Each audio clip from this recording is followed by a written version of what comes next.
Upline ने मुझे बताया था कि जो जोर से करते हैं नमस्कार उसके जीवन में होती है चमत्कार और जल्दी से आती है चमचमाती हुई कार।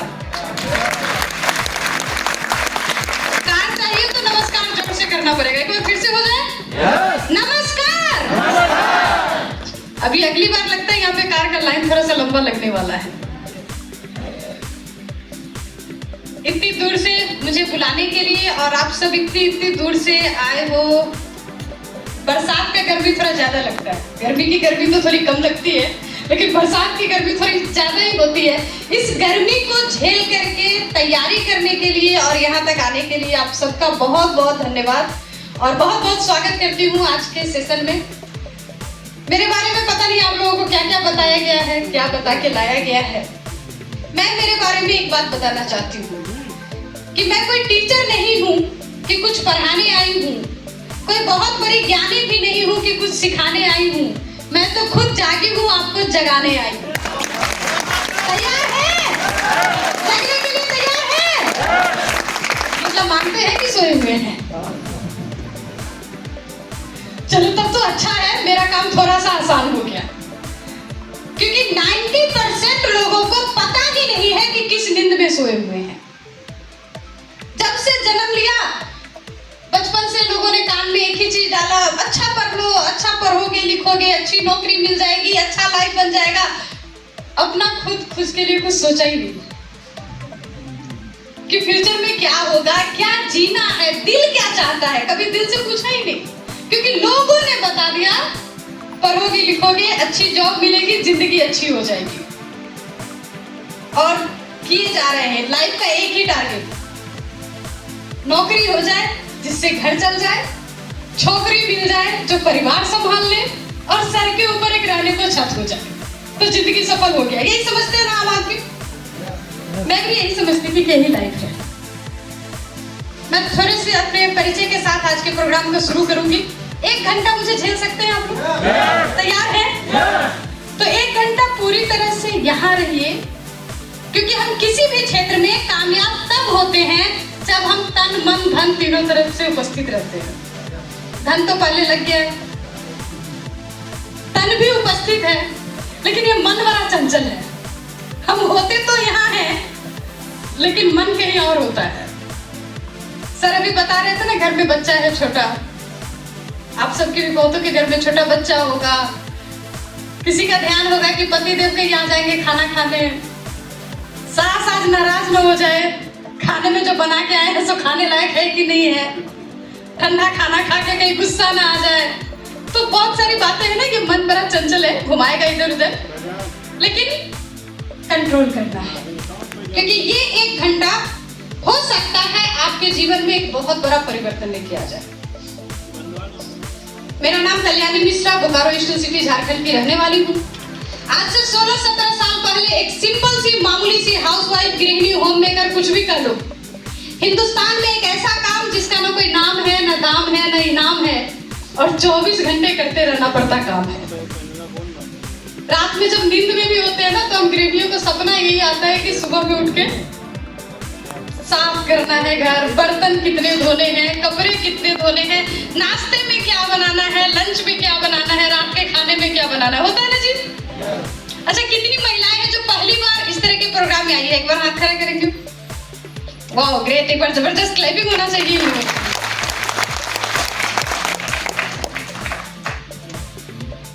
मेरी बात से सहमत है? नींद में भी यही सब चलते रहता है। ऐसे ही लाइफ को मैं भी जी रही थी और इसके बावजूद पूरे दिन काम करो, रात में भी दिमाग में काम को ही सोचो, फिर भी अगर एक गृहिणी से पूछो क्या करती हो तो बोलती कुछ नहीं करते, घर में ही रहते हैं। घर वालों को भी पूछो कि क्या करती तो बोलती नहीं कुछ नहीं करती है। एक साधारण महिला अगर किसी के घर में झाड़ू पोछा करने के लिए जाती है ना तो वो भी बोलती है काम करने जा रहे हैं। खुद के घर में दिन भर में 5 बार झाड़ू पोछा कर लो तो लोग बोलते कोई काम ही नहीं है, बस झाड़ू पोछा में लगी रहती है। सुनने को मिलता है ना जी ऐसा। इतना करने के बाद अगर शाम में मन थक गया, काम करने की अब इच्छा नहीं है, थकावट लग रही है, तबीयत ठीक नहीं लग रही है और अगर भूले से ये बात बोला कि अब कुछ करने का इच्छा नहीं हो रहा है, थक गई हूँ, तो लोग बोलते करती क्या हो कि थक जाती हो। ऐसी ही लाइफ मेरी भी थी, इसीलिए मुझे ये सब पता है। आप ये नहीं सोचेगा कि आपके घर की बात मैं कैसे जानती हूँ, मेरी भी यही लाइफ थी, इसी जीवन को जी रही थी, लेकिन लग नहीं रहा था कि कुछ बुरा है। 99 में मेरी शादी हुई। जब मेरी शादी हुई, बिहार से बेसिक हूँ, झारखंड में रहती हूँ। यूपी बिहार का जो कल्चर है वो लगभग सेम है। महिलाओं को, बच्चियों को इतना पढ़ाया जाता है कि शादी हो जाए। जिस दिन से बच्ची जन्म लेती है ना, तो पूरा टारगेट ही इतना ही होता है, इतना पढ़ाओ कि शादी कर सको, इतना सिखाओ कि ससुराल संभाल ले, थोड़ा सा हाथ का काम सिखा दो कि ससुराल में ताना ना सुनना पड़े। यही होता है ना, बात बात पे यही सिखाया जाता है। ढंग से काम करना सीखो, नहीं तो सास से गाली सुनवाएगी। तो इसी तरह से तैयार किया गया था। जब मेरी शादी हुई तो मेरी जो क्वालिफिकेशन थी, देखो इस बात का विशेष ध्यान रखा जाता है, अगर बच्चियां ज्यादा पढ़ गई तो दामाद भी पढ़ा लिखा ढूंढना पड़ेगा, फिर उसके लिए दहेज भी उतना मोटा देना पड़ेगा। तो औकात के हिसाब से पढ़ाओ। तो जब मेरी शादी हुई, TTMB की डिग्री थी मेरी, यानी टान टून के मैट्रिक पास। इस क्वालिफिकेशन पे शादी हुई। पतिदेव मेरे उस वक्त सिविल इंजीनियर के रूप में कोलकाता महानगर में काम कर रहे थे। जब शादी की बात चली तो सुनने में बड़ा अच्छा लगा, लड़का इंजीनियर है, कोलकाता में रहता है, तो अच्छा ही होगा। मैं छोटे शहर से थी, महानगर की बात थी, तो लगा कि चलो लाइफ अच्छा होने जा रहा है। और जिस वक्त हमारी शादी हुई थी तो फोटो वोटो देखने का भी उतना कल्चर नहीं था। माँ बाप ने जहाँ जिसके पल्लू पकड़ा दिया, निकल जाना है, तो कुछ पता नहीं था अपने को। रात भर शादी में पंडित जी क्या क्या मंत्र पढ़ाते हैं मुझे तो नहीं पता। किसी को याद है क्या?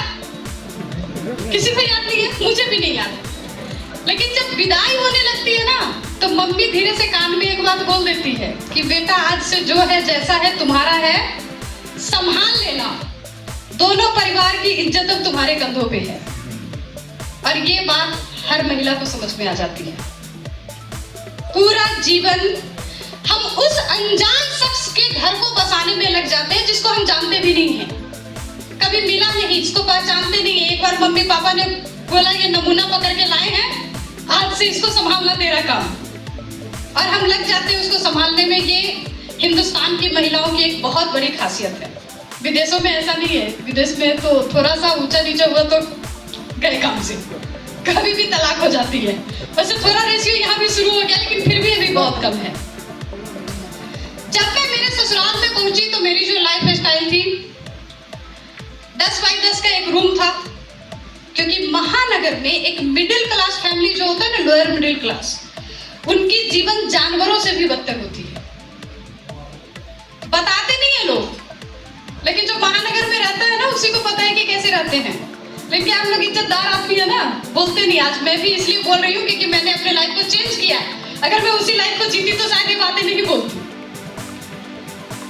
जो मेरा रहन सहन का तरीका था, वहां पे 10 बाई 10 का एक रूम था, उसमें हम लोग 7 आदमी रहते थे, सास ससुर देवर पति मैं सब। घर में सोने की व्यवस्था कुछ इस तरह से बनाई गई थी कि बेड को इतना हाइट किया गया था, मतलब बेड की हाइट इतनी थी कि मैं उस पे बिना टेबल के चढ़ भी नहीं पाती थी। बेड पे चढ़ने के लिए टेबल लगाना पड़ता था। कुछ लोग बेड के ऊपर सोते थे, कुछ लोग बेड के नीचे सोते थे।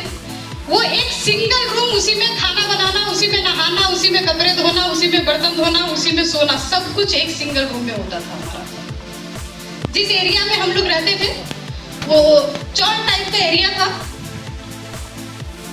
एरिया की स्थिति आप समझ सकते हैं कि 30-35 घर को मिला करके वहां पे जो शौचालय की व्यवस्था थी वो 2-3 थी।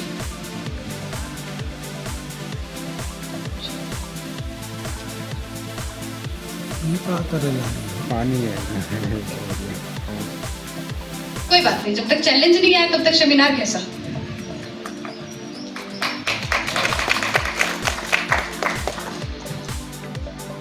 उस जगह से अपने जीवन को शुरू किया, लेकिन आश्चर्य की बात है कि मुझे आज बताने में लगता है कि मैं ऐसा जीवन जी रही हूँ। उस वक्त लगता था कि यही ठीक है।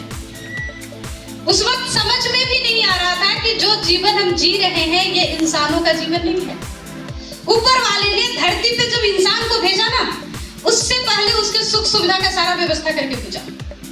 पहले नदी नाले झरने पर्वत फूल पौधा फल खाने के लिए अनाज, जीव जंतु, हमारे सेवा के लिए हर कुछ पहले भेज दिए, उसके बाद इंसान को भेजे रॉयल जीवन जीना है, इसके लिए जाओ।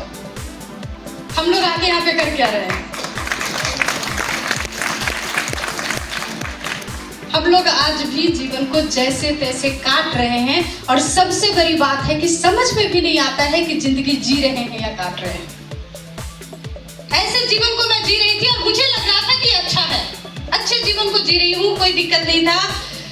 घर के अगर बजट की बात बताओ तो महिलाएं अच्छे से समझ जाएंगी कि 7 आदमी के परिवार में 1 लीटर तेल हमारे घर में महीने में यूज होता था। हेल्थ कॉन्शियस नहीं थे, बजट कॉन्शियस थे। तो किस तरह से हमारा परिवार चलता होगा? क्योंकि हमारे हिंदुस्तान में एक कल्चर है, कमाने वाला एक होता है, खाने वाले 6-7 होते हैं। पूरे परिवार की जिम्मेवारी होती है। सर घर के बड़े थे, सर के ऊपर पूरे परिवार की जिम्मेवारी थी। मुझे भी लगा मैं इस जिम्मेवारी का हिस्सा हूँ, ऐसे ही मुझे चलना है। मैं उस लाइफ को अच्छे से जी रही थी। लेकिन जब मेरी बड़ी वाली बिटिया का जन्म हुआ, मेरे लाइफ में एक परिवर्तन आया। मैं मार्केट की तरफ गई थी, एक फ्रॉक देखा बेटी के लिए, मुझे बहुत पसंद आया।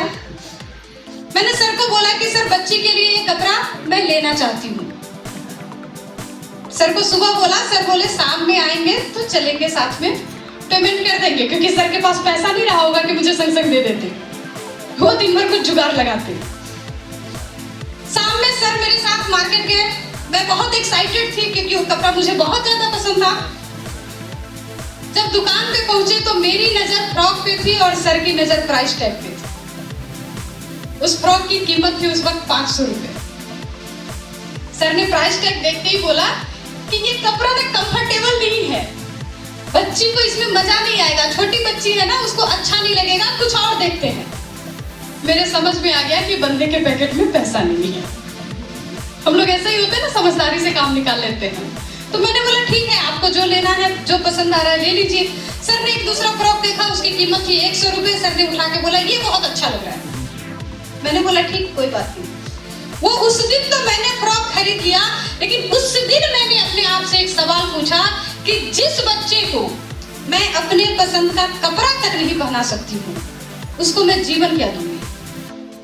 और अगर उसे मैं बेहतर जीवन नहीं दे सकती हूँ तो इस धरती पे उसको लाने का मेरा क्या अधिकार था? मैं तो कंप्रोमाइज करके जी रही हूँ। मेरी बच्ची भी अगर ऐसा ही जीवन जिए तो मेरा माँ होने का क्या मतलब?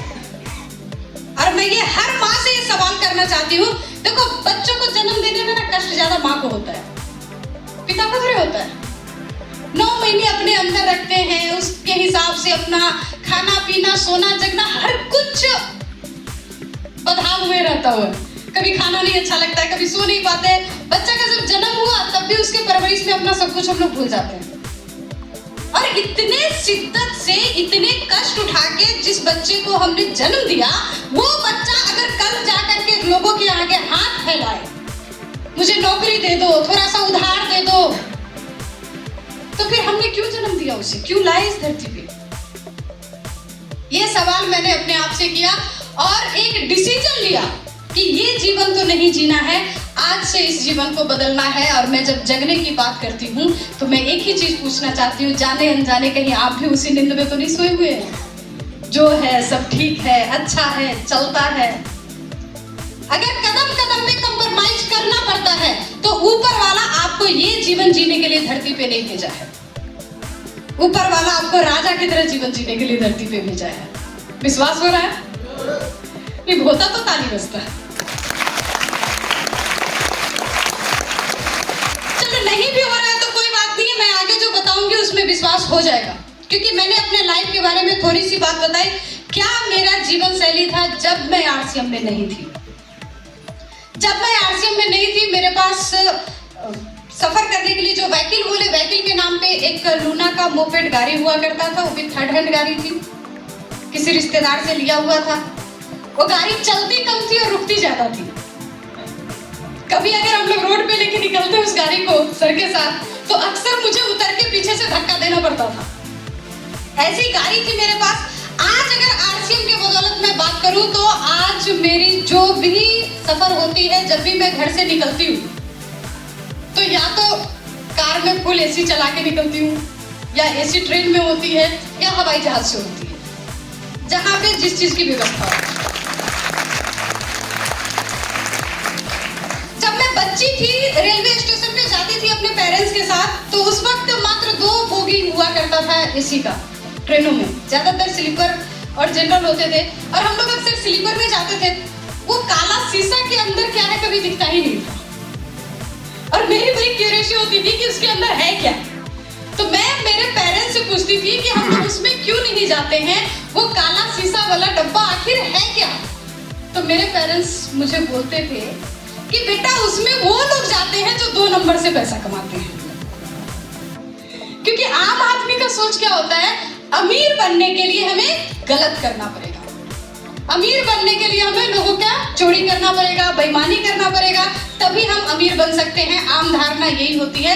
मेरे पेरेंट्स भी मुझे यही चीज बताते थे, लेकिन प्राउड के साथ कहती हूँ 17 साल से आरसीएम में एक आदमी के साथ कुछ गलत नहीं किया। लोगों के घर में स्वास्थ्य रक्षा का अभियान पहुंचाया, लोगों के घर में कैसे पैसे कमाएंगे वो रास्ता दिखाया, लोगों के घर में खुशियां लाई, और आज जो भी सफर होता है उस काले डब्बे के अंदर ही होता है।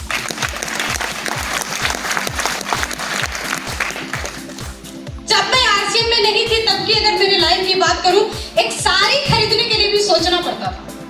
एक साड़ी खरीदना हो तो उसके लिए प्लानिंग करनी पड़ती थी, पैसा जमा करना पड़ता था हर महीने थोड़ा थोड़ा, तब जाकर के साल में दुर्गा पूजा में साड़ी खुद के लिए और छठ में सास के लिए, ये सेट था। इस तरह से खरीदना है ताकि परिवार का काम चल जाए। आज के समय जब जो चाहूं, साड़ी की बात नहीं, सोना और हीरा खरीदने के लिए भी सोचना नहीं पड़ता है।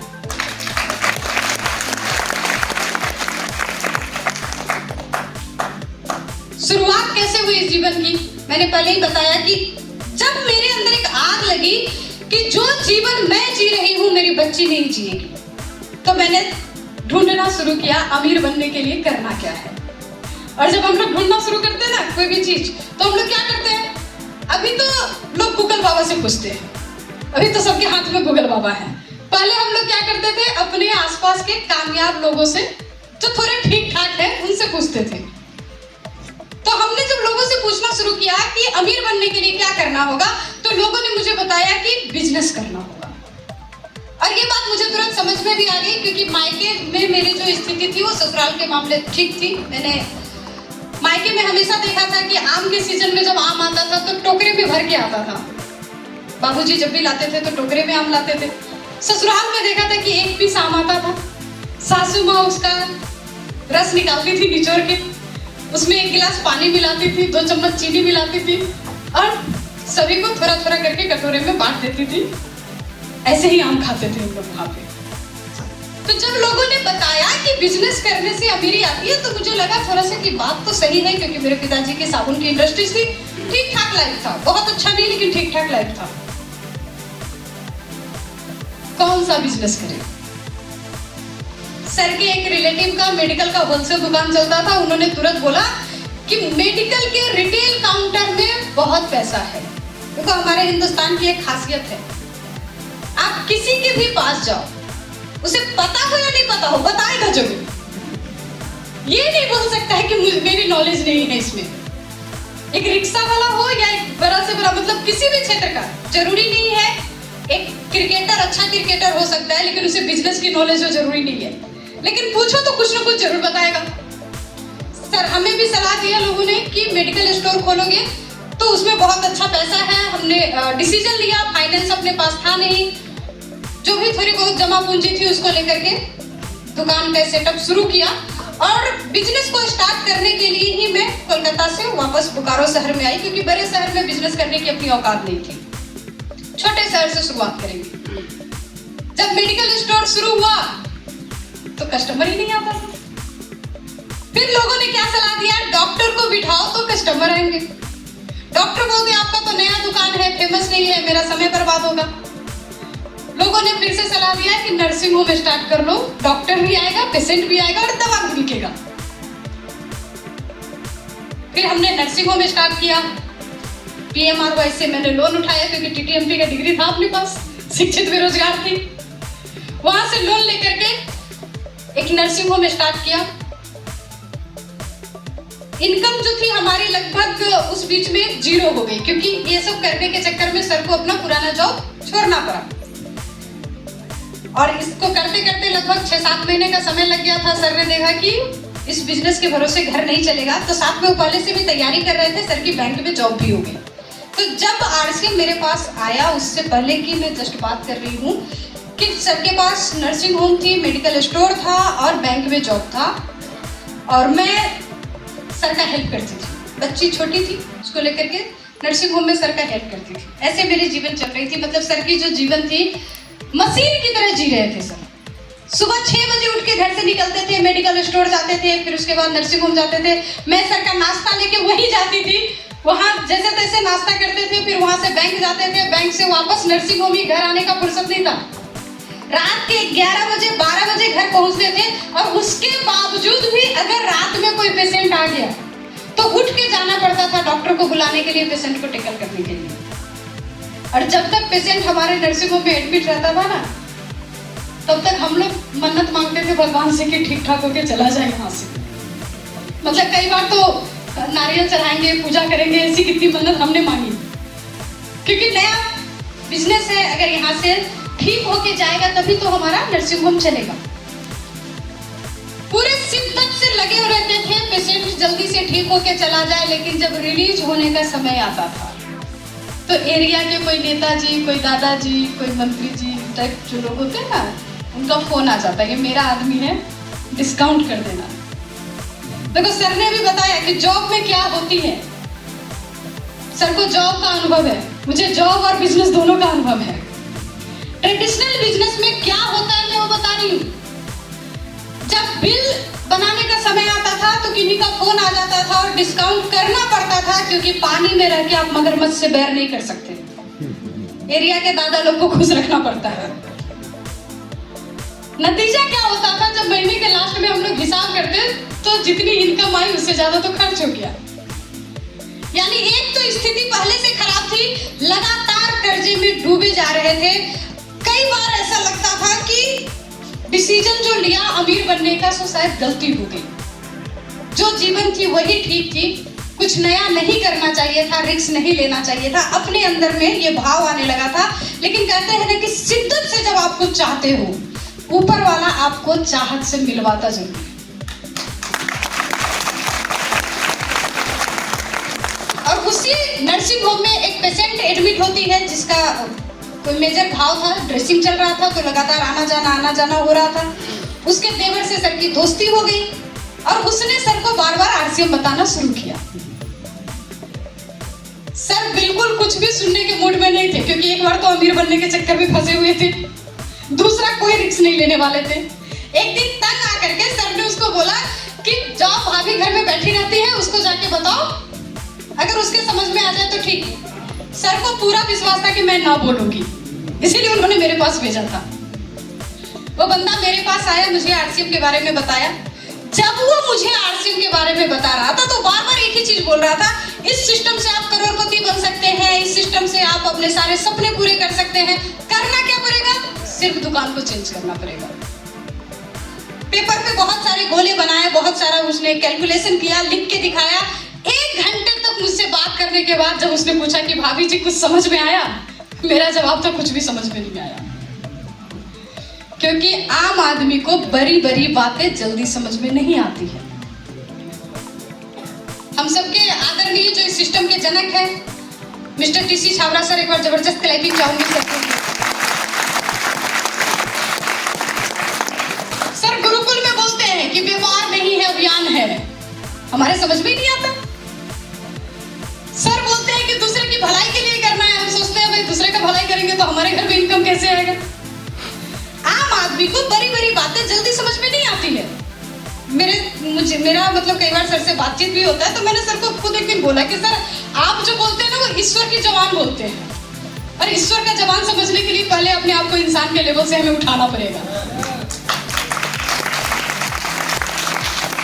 मेरे भी समझ में उस दिन कुछ नहीं आ रहा था जब वो बंदा इतना बता रहा था। लेकिन लास्ट में उस बंदे ने एक बात कही कि इस सिस्टम में जुड़ करके अगर आप एक साबुन खरीदते हैं तो 1 रुपया आपके अकाउंट में आएगा। और ये 1 रुपया फटाफट समझ में आ गया। 1 रुपया क्यों समझ में आया? क्योंकि मैं एक आम गृहिणी और हम महिलाएं गुल्लक में पैसा जमा करना जानती है ना। पिछली बार अलका जी के घर में गई, उनकी बेटी अपना छोटा सा गुल्लक लेके आई कि मैम हम इसमें पैसा जमा करते हैं। छोटी सी बच्ची को भी पता है सिक्का जमा करेंगे तो कुछ काम हो जाएगा। हम महिलाएं गुल्लक में पैसा जमा करना जानती हैं और जिस दिन गुल्लक तोड़ती है ना उस दिन लगता है कुबेर का खजाना मिल गया। बहुत कुछ सपने इससे सजा लेते हैं हम। मैंने तुरंत जोड़ा कि मेरे घर में महीने में 4 से 5 पीस साबुन का खर्च है। इसी रफ्तार से अगर खर्च हुआ तो बुढ़ापे तक 1 लाख साबुन तो खर्च हो जाएगा। हो सकता है जी? लगता है ना? इतना साबुन लगता है घर में? आपके घर में भी लगता है?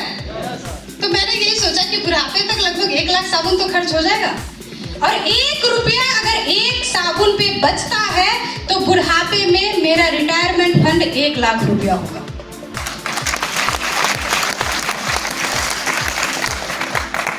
जिस दिन मैंने इस सिस्टम को ज्वाइन किया था, सिर्फ ये सोच के ज्वाइन किया कि बुढ़ापे में 1 लाख रुपया होगा तो बेटा पुतो पैर दबा ही लेगा, है ना। बूढ़ी लोग सोना वोना रखती है, जो पुतो सेवा करेगी उसी को देंगे, इसके बहाने सेवा हो जाएगा।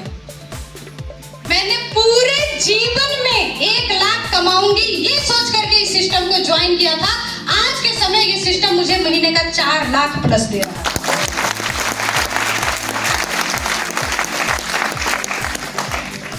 आप जो सोच सकते हैं उससे कई गुना ज्यादा ये सिस्टम दे सकता है। सीखना पड़ेगा। जैसे मैंने ज्वाइन किया,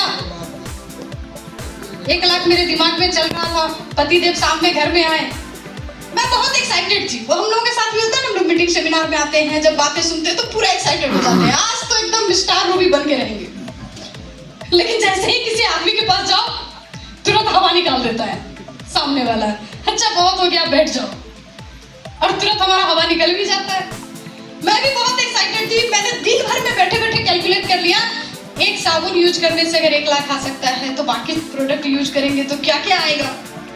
और सर जैसे ही शाम में घर आए, मैंने सर को बोला, सर आज मैंने एक ऐसे सिस्टम को ज्वाइन किया है जिसमें एक प्रोडक्ट यूज करने से 1 लाख आ सकता है। सोचो अगर सारे प्रोडक्ट यूज करेंगे तो हम लोग करोड़पति बन जाएंगे। सर ताली भी बजाएंगे। सर ने मुझे ऊपर से नीचे देखा और बोला अब क्या की हो। तो मैंने सर को वो किट निकाल के दिखाई। किट को देखते ही सर का रिएक्शन था कि बंदा जो तुमको फंसा के गया है वो 6 महीने से मेरे पीछे लगा था, मैं उसको टाल रहा था और तुम एक दिन में फंस गई। इसीलिए बोलते हैं कि महिलाओं के पास दिमाग कम होता है। अच्छा ये आप लोग को भी सुनने को मिलता है? मिलता है ना? एक बार जबरदस्त क्लैपिंग होना चाहिए, सही रास्ते पे हैं। सर ने जब ये बात बोली ना तो बुरा लगा, बुरा लगता है ना, दिल में तो लगा थोड़ा सा, लेकिन मैंने सर को तुरंत बोला कि कोई बात नहीं सर, मैं भी मानती हूँ महिलाओं के पास दिमाग कम होता है क्योंकि हमारे पास दिल बहुत बड़ा होता है। मैंने उस दिन सर को बोला कि दिल का मामला है, तभी तो जिस परिवार को हम जानते नहीं हैं, जिसको पहचानते नहीं है, अपना घर, अपना फैमिली, अपना भाई बहन, अपनी सखी सहेली सब छोड़ के एक अनजान के घर में पूरा जीवन लगा देते हैं। दिल का मामला है तभी तो होता है। साइंस मानती है कि एक बच्चे को जन्म देने में जितना दर्द होता है उससे कम दर्द गोली लगने में होता है। लेकिन गोली का दर्द आदमी बर्दाश्त नहीं कर पाता है और बढ़ जाता है, लेकिन एक महिला बहुत ही सपने के साथ बच्चे को जन्म दे देती है क्योंकि दिल का मामला है।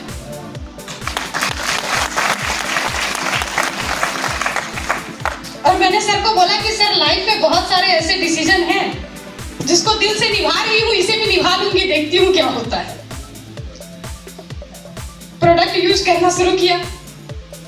2-3 महीने जैसे ही प्रोडक्ट यूज किया हमारे एरिया का पिकअप सेंटर बंद हो गया। अब पिकअप सेंटर हमारे शहर से लगभग 120 किलोमीटर दूर। मैं तो जा नहीं सकती थी, बच्चे छोटे थे, पतिदेव को पटाना था सामान लाने के लिए। तो हम महिलाओं को पता होता है पति को कैसे पटाना है ना जी।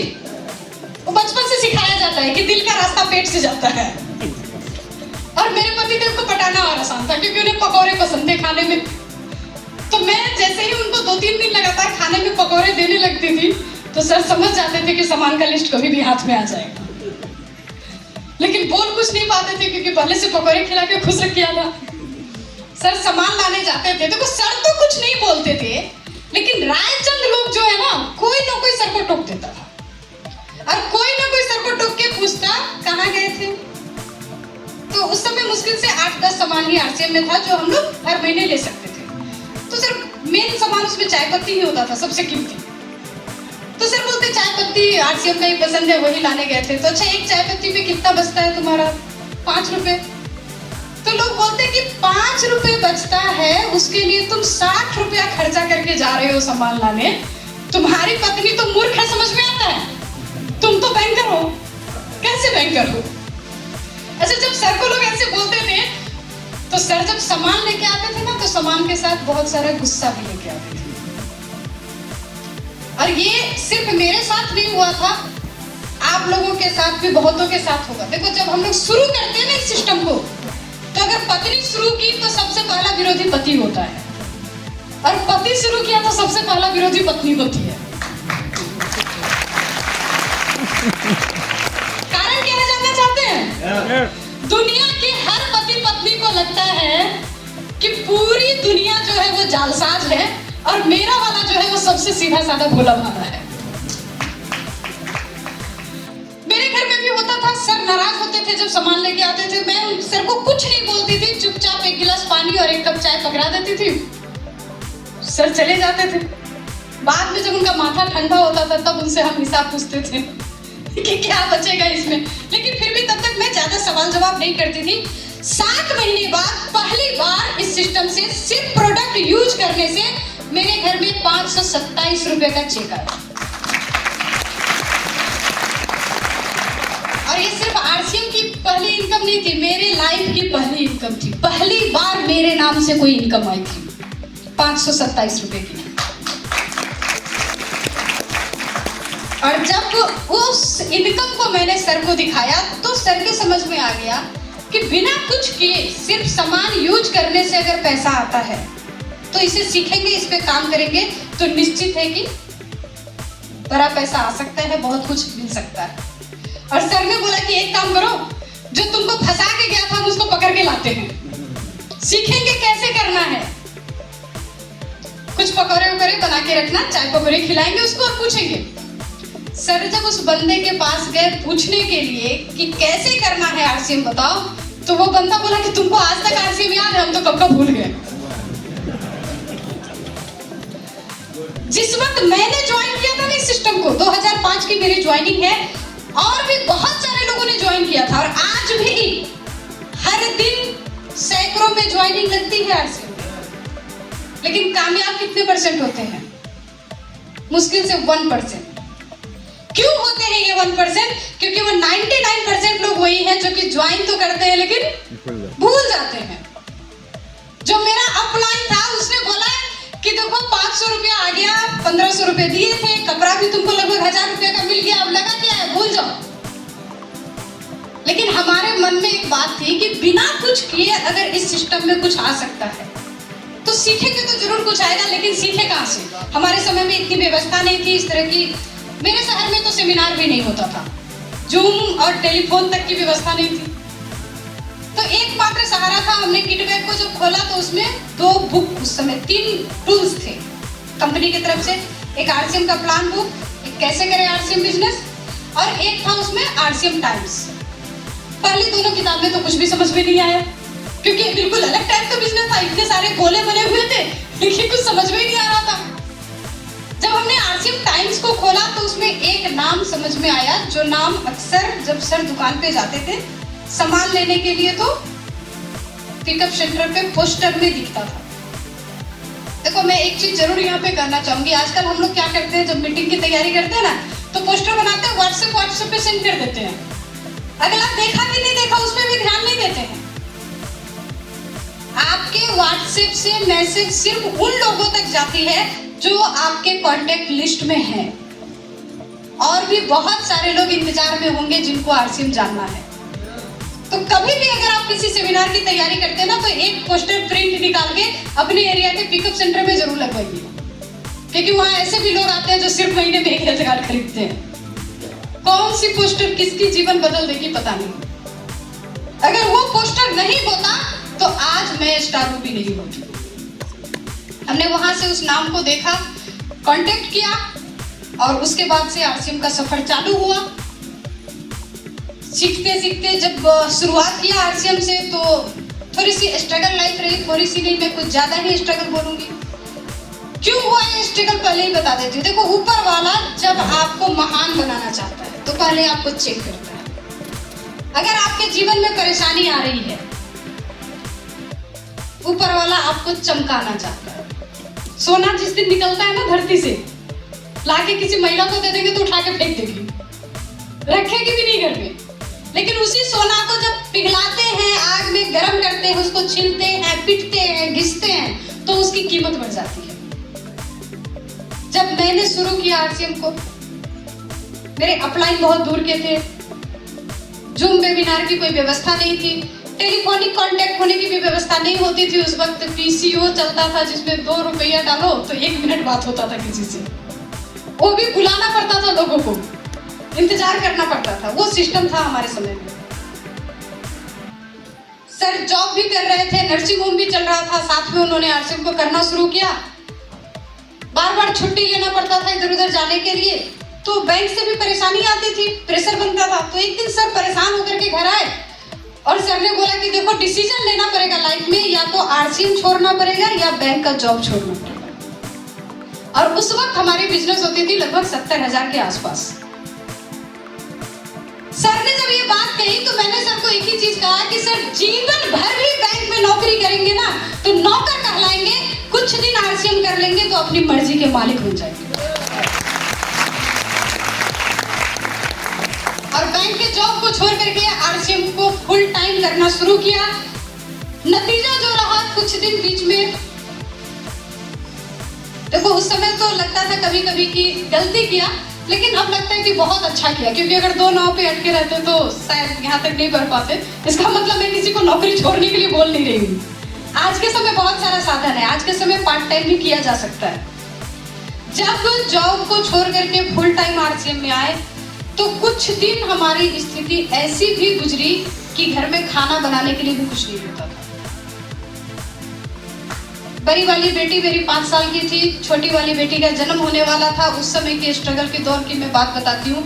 मेरे पास इतने पैसे नहीं थे कि बेटी को स्कूल का फी दे सकते थे, इसलिए 1 साल के लिए बेटी का पढ़ाई छुड़वाया था, स्कूल में नहीं भेजा था उसको। और बिटिया मेरी इतनी प्यारी थी ना कि पड़ोसी लोग के पास वो मतलब हर कोई इसको लेके भागता था, मुझे ढूंढ के लाना पड़ता था क्योंकि किसके घर में है। तो मेरी बिटिया का नाश्ता खाना जनरली किसी किसी के घर में हो जाता था, उसके लिए चिंता नहीं था। सर बाहर ही रहते थे, मैं घर में रहती थी। तो कई बार ऐसा होता था कि घर में खाना बनाने के लिए कुछ नहीं है, पानी पी के गुजारा करते थे। अगल बगल की लोग पूछने आती थी, भाभी आपका खाना बन गया, बैठे हुए हैं फ्री से। तो उनको एक ही बोलते रहे, एक आदमी के लिए तो बनाना है, कितना टाइम लगता है, कब का बन गया। सामने वाला मेरे किचन में आके थोड़ी देखेगा कि बना है कि नहीं बना है। देखो हम महिलाएं जानती हैं ऐसे चलाना है कि नहीं, झूठ बोलना आता है ना हमें। तो उस समय ये बोल के काम मैं भी निकाल लेती थी। कई बार ऐसा हुआ कि घर में खाना तक नहीं बन पाता था। और एक बार की वाकया मैं बताना चाहती हूँ कि मेरा नवरात्रा का फास्टिंग था। सर 3 दिन बाद घर आए थे और सर ने आते आते मुझसे पूछा कि तुम्हारे पास कुछ पैसे हैं क्या। मतलब सर के पास भी बिल्कुल नहीं था। तो इस इंतजार में थे कि घर जाएंगे, उसके पास कुछ होगा तो ले लेंगे। और सर ने जब ये सवाल मेरे से किया तो मुझे हंसी आ गई। मैंने सर को बोला कि सर मैं 3 दिन से इसी इंतजार में हूँ कि आप आएंगे, कुछ पैसे देंगे तो कम से कम मिश्री खरीद के भगवती को प्रसाद चढ़ाएंगे। 3 दिन से तो मैं बिना प्रसाद चढ़ाए पूजा कर रही हूँ। और जब मैंने सर को ये बात बोला तो उस दिन फिर जो सर का मतलब जो उस वक्त का चेहरा था, मैं आज भी नहीं भूल पाती हूँ। क्योंकि देखो महिला सशक्तिकरण की बातें तो सभी कर लेते हैं, लेकिन एक पुरुष का सोचो, बचपन से उसको तैयार किया जाता है, तुमको घर संभालना है, तुम रो नहीं सकते हो, अपना दर्द नहीं बता सकते हो, सारी जिम्मेवारी तुम्हारे ऊपर है। और तब अगर लगे कि मैं अपनी जिम्मेवारी को नहीं निभा पा रहा हूँ तो क्या फीलिंग होगा उस समय का। सर का वो चेहरा आज भी मुझे याद आता है। मुझे अफसोस लगता है कि शायद मुझे उस वक्त वो बात नहीं बोलना चाहिए, लेकिन शायद वो बात उस दिन का टर्निंग पॉइंट था। उसके बाद सर जिस एनर्जी से काम किए कि अगले महीने हमारी रॉयल्टी होगी।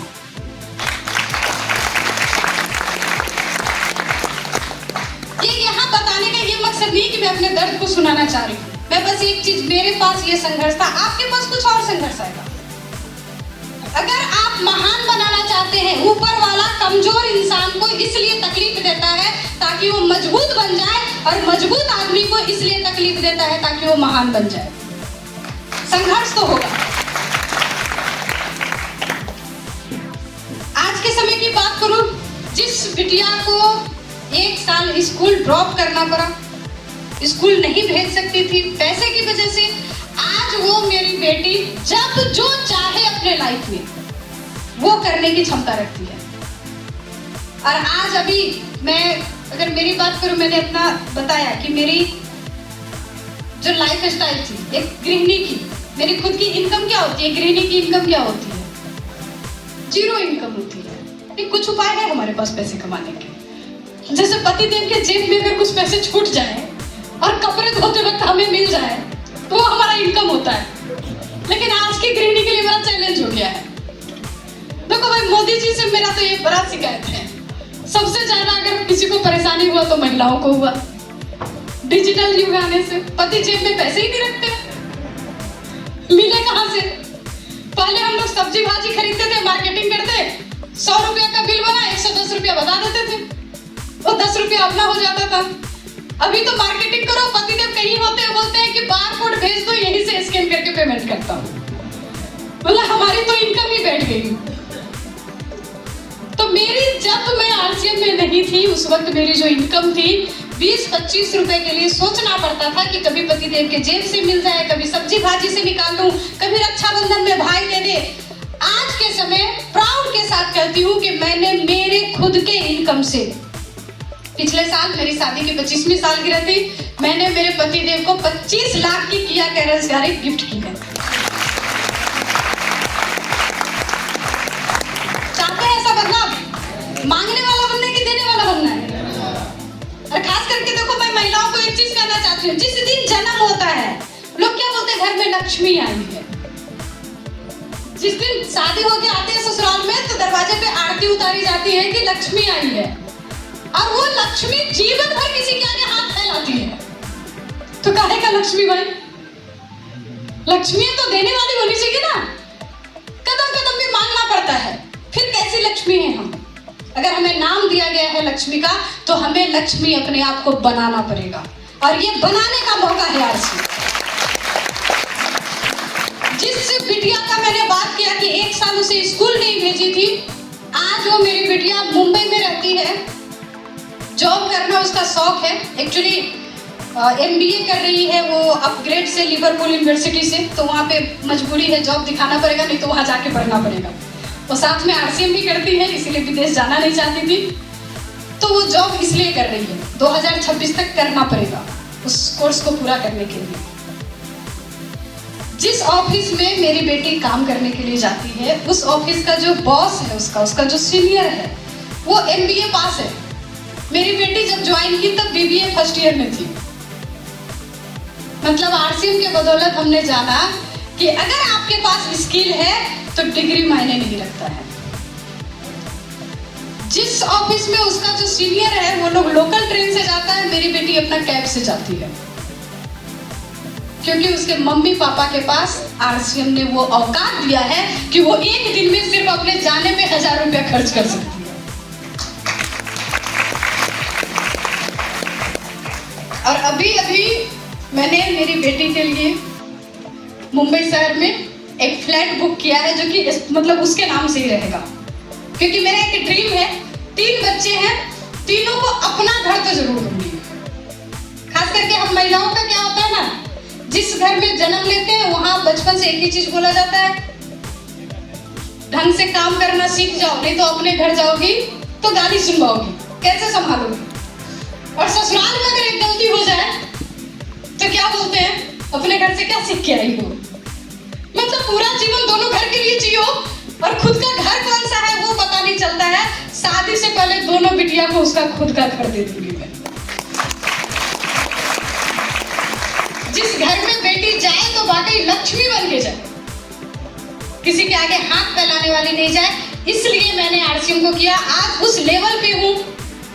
आज आरसीएम में से जो मेरी स्थिति है, जो मेरी इनकम है, मैंने रहन सहन का बताया मेरा।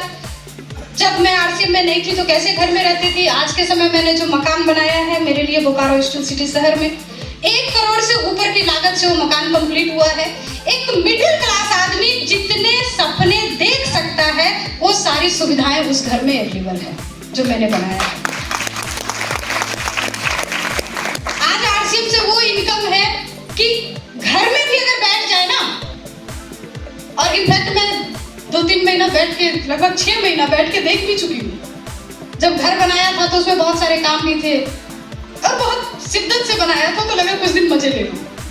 तो 6 महीने हम लोग कोई बाहर मीटिंग वीटिंग करने नहीं गए थे। जो फोन कॉल आ जाता था उससे बात कर लिया बस। हर महीने पिछले महीने से बढ़कर के कमीशन आया, किसी महीने कम नहीं हुआ। ये पावर आज आरसीएम से। लेकिन इसके बावजूद भी आज अगर मैं रात भर का सफर तय करके अभी आप लोगों के पास आई हूँ, आज यहाँ से मीटिंग करके फिर रात में जाऊंगी। एक महिला समझ सकती है कि हम महिलाओं का कितना काम होता है। जब घर छोड़ो तो कितनी सारी चैलेंजेस सेट करना होता है, बच्चों का खाना क्या होगा, सब कुछ हर कुछ सेट करके निकलना पड़ता है। ये सब मैनेज करके भी आज अगर आप लोगों के बीच में आ रही हो भी, सर लहरी सर बता रहे थे कि घर में एसी लगाए हुए हैं फिर भी इस गर्मी में घूम रहे हैं।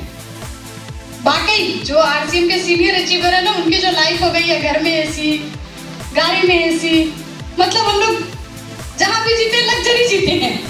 लेकिन इसके बावजूद भी अगर इस तरह से फील्ड में गर्मी में पसीना बहा रहे हैं तो इसलिए नहीं बहा रहे हैं कि खुद के घर में इनकम चाहिए, इसलिए बहा रहे हैं कि इस अभियान के माध्यम से आप सबके घर में वैसी जीवन देना चाहते हैं। चाहते हैं ऐसे बदलाव आपके अपने जीवन में? कितने लोग चाहते हैं? सभी लोग चाहते हैं। करना क्या पड़ेगा बता दूं? मैंने क्या करके यहाँ तक पहुंची हूँ, मैं थोड़ा सा इस पे बात करना चाहती हूँ। और देखो जो मैं बात बता रही हूँ ये सिर्फ आरसीएम में नहीं, दुनिया के किसी भी फील्ड में अगर आप कामयाब होना चाहते हो तो एक फार्मूला पे काम करना पड़ेगा। जो फार्मूला मैं देना चाह रही हूँ, बीएससी करना पड़ेगा। ये साइंस वाली बीएससी नहीं है, घबराने की जरूरत नहीं कि फिर से कौन सा यूनिवर्सिटी में नाम लिखाना पड़ेगा। आरसीएम यूनिवर्सिटी से ही काम चल जाएगा। बीएससी करनी पड़ेगी।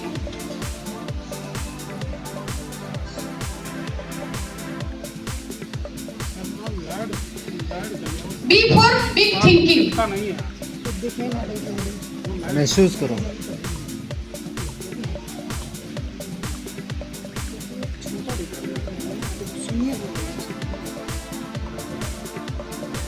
देखो भैया, स्पेलिंग मिस्टेक हो या हैंड राइटिंग खराब हो तो उस पे मत जाइएगा, क्योंकि पहले ही बोल दी हूँ कि टीटी उसमें जितना आता उतना ही लिख सकते हैं। हालांकि मैंने रूबी लेवल के बाद अपना आगे का पढ़ाई पूरा किया और आज के समय में ग्रेजुएट हूँ, लेकिन वो रूबी लेने के बाद हुआ है। रूबी तक टीटीएमबी से ही काम चल गया अपना। बिग थिंकिंग करना क्या पड़ेगा? कुछ चीजों को बड़ा करना पड़ेगा। सबसे पहले सोच बड़ा करना पड़ेगा, सपना बड़ा करना पड़ेगा और दिल बड़ा करना पड़ेगा। डिफरेंस क्या है इन चीजों में मैं थोड़ा सा बताना चाहती हूँ। महात्मा गांधी जी का नाम सुने आप लोग? राष्ट्रपिता है हमारे। क्यों बोलते हैं उनको राष्ट्रपिता? आजादी की लड़ाई में तो बहुत सारे लोगों ने साथ दिया, उनको राष्ट्रपिता की उपाधि क्यों दी गई? महात्मा गांधी जी के पास जो अपॉर्चुनिटी थी, बैरिस्टर थे, विदेश से वकालत वो पढ़ के आए थे, जो उनके मम्मी पापा ने उनके पढ़ने पे खर्च किया था, वो चाहते तो जीवन भर जॉब करके एक अच्छी लाइफ को जी सकते थे। हमने उनके बारे में कहानी सुना, आप लोगों ने सुना होगा कि एक दिन उनके साथ एक समय आया कि वो ट्रेन के फर्स्ट क्लास में बैठे थे और अंग्रेज वहां से उनको उठा के फेंक दिया कि इंडियंस आर नॉट अलाउड। भले ही आपने टिकट खरीदा हो लेकिन आप फर्स्ट क्लास में नहीं बैठ सकते हो क्योंकि आप इंडियंस हो। अगर महात्मा गांधी अपने जॉब को करते एक बड़े पोस्ट पे चले जाते तो वही अंग्रेज उनको सैल्यूट करता, मजबूरी होता उनका। लेकिन उन्होंने खुद के लिए नहीं सोचा, उन्होंने अपने सोच के दायरे को बड़ा किया। खुद के लिए सोचने से पहले उन्होंने ये सोचा, जब मैं पढ़ा लिखा हूँ, मैं एक बैरिस्टर हूँ, उसके बाद मेरे साथ ये सुलूक हो सकता है, तो बाकी हिंदुस्तानियों के साथ क्या होता होगा। और उस दिन उन्होंने एक कमिटमेंट लिया कि तुमने मुझे ट्रेन से निकाल के फेंका है, मैं तुम्हें पूरे वर्ल्ड से निकाल के फेंकूंगा। सिर्फ देश नहीं, अब विदेश में मुझे मौका मिला था स्विट्जरलैंड जाने का, और मैंने देखा कि वहां पे उनकी स्टैचू की पूजा होती है। पूरे वर्ल्ड में उनको मानते हैं, क्योंकि ब्रिटिश राज्य में एक बात कही जाती थी कि ब्रिटिश राज्य का सूरज कभी अस्त नहीं होता है, क्योंकि जब इंडिया में सूरज अस्त होता था तो अमेरिका में उदय होता था। और पूरे वर्ल्ड पे जिसका साम्राज्य था, एक इंसान ने जब ठान लिया, जब अपने सोच को बड़ा किया, खुद से पहले लोगों के लिए सोचा। आज के समय में ब्रिटिश राज अपने देश में भी मुश्किल से संभाल रहा है अपने आप। ये बड़े सोच का नतीजा है। सोच सकते हैं बड़ा? आज हम जिस अभियान के साथ काम कर रहे हैं, इस अभियान का 3 मुख्य उद्देश्य है: स्वास्थ्य रक्षा, स्वावलंबन, महिला सशक्तिकरण। ये खुद के लिए नहीं है। देखो, पैसे तो आएंगे, ये पैसे तो बाई प्रोडक्ट है, इस सिस्टम का डिफॉल्ट है कि जैसे जैसे आप इसमें काम करेंगे वैसे वैसे पैसे आपके घर में आएंगे, आना ही है। और आपको ना हिसाब करना पड़ता है, ना गिनना पड़ता है। आपको बस इस अभियान का मजबूती से हिस्सा बनना है।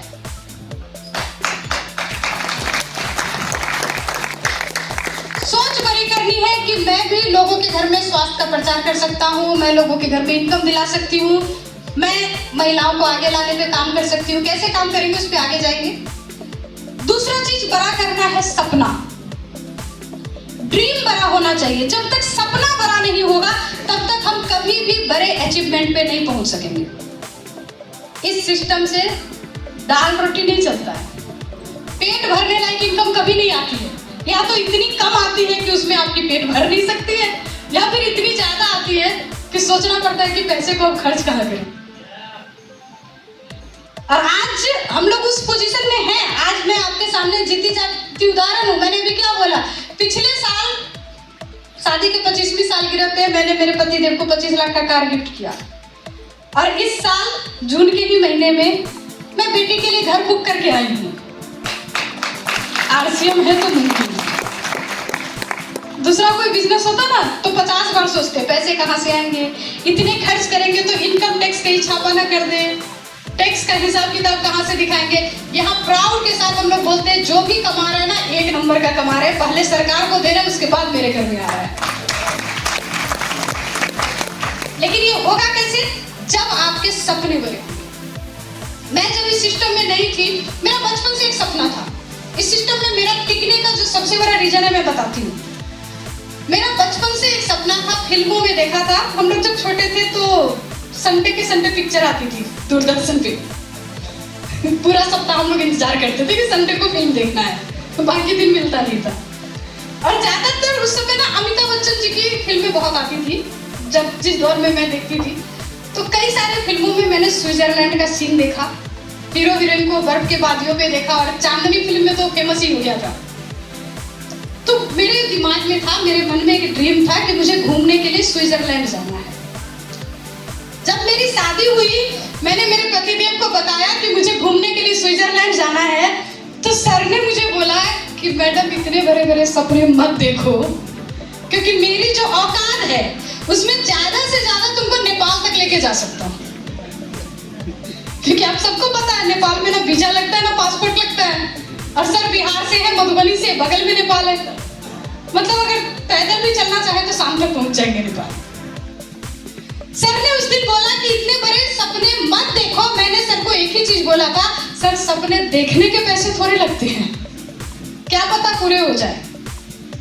और सपने देखने की ताकत मैं कहती हूँ, सबसे पहली बार जब मुझे हवाई जहाज पे बैठने का मौका मिला, सबसे पहली बार अपने शहर से बाहर कहीं जाने का मौका मिला, तो सबसे पहले मैं स्विट्जरलैंड ही गई। देख सकते हैं बड़े सपने। देखो, अगर उस दिन हम दिमाग लगाए होते कि स्विट्जरलैंड कहाँ पे है, जाने में खर्चा कितना होगा, तो शायद हम उस सपने को भूल जाते।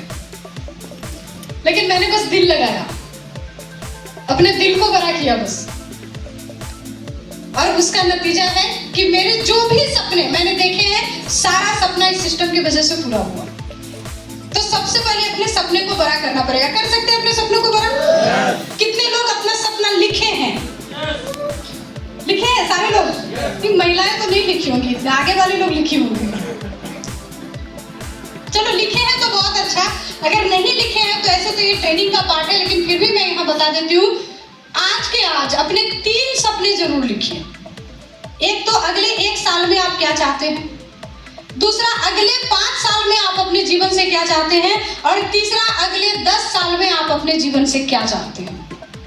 और आप जो भी चाहे सपना देखो, चाहे समाज में बड़े नाम का देखो, या इनकम का देखो, या घूमने का देखो, सारा सपना पूरा करने के लिए एकमात्र नाम है आरसीएम। देख सकते हैं सपना? नहीं, मुश्किल है थोड़ा। क्यों मुश्किल है? हमारे यहाँ हम लोग सोचते हैं ना, बच्चा लोग पढ़ेगा लिखेगा तो होशियार बनेगा, और स्कूल में पढ़ाया क्या जाता है, तेती पाँव पसारिए जेती लांबी सो। चादर जितना बड़ा है उतना ही पैर पसारो, चादर बड़ा कर लो, ये कोई नहीं बताना चाहता है, लेकिन ये सिस्टम आपको मौका दे रहा है, आप जितना चाहो अपने चादर को बड़ा कर सकते हो। बस करना पड़ेगा सोच को बड़ा, सपना को बड़ा, और दिल को बड़ा। दिल को बड़ा मतलब खुद से पहले अपने टीम के बारे में सोचने की क्षमता, खुद से पहले जो आपके क्रॉस लाइन को मैं एक्चुअली सपोर्ट लाइन कहती हूँ, खुद से पहले अपने सपोर्ट लाइन के बारे में सोचने का क्षमता, खुद से पहले अपना जो हमारा आउटलेट सेंटर है WWQ, उसके बारे में सोचने का क्षमता कि उसकी ग्रोथ कैसे होगी। अगर इन सारे लोगों की ग्रोथ की आप सोच लेंगे तो खुद का ग्रोथ तो होना ही होना है।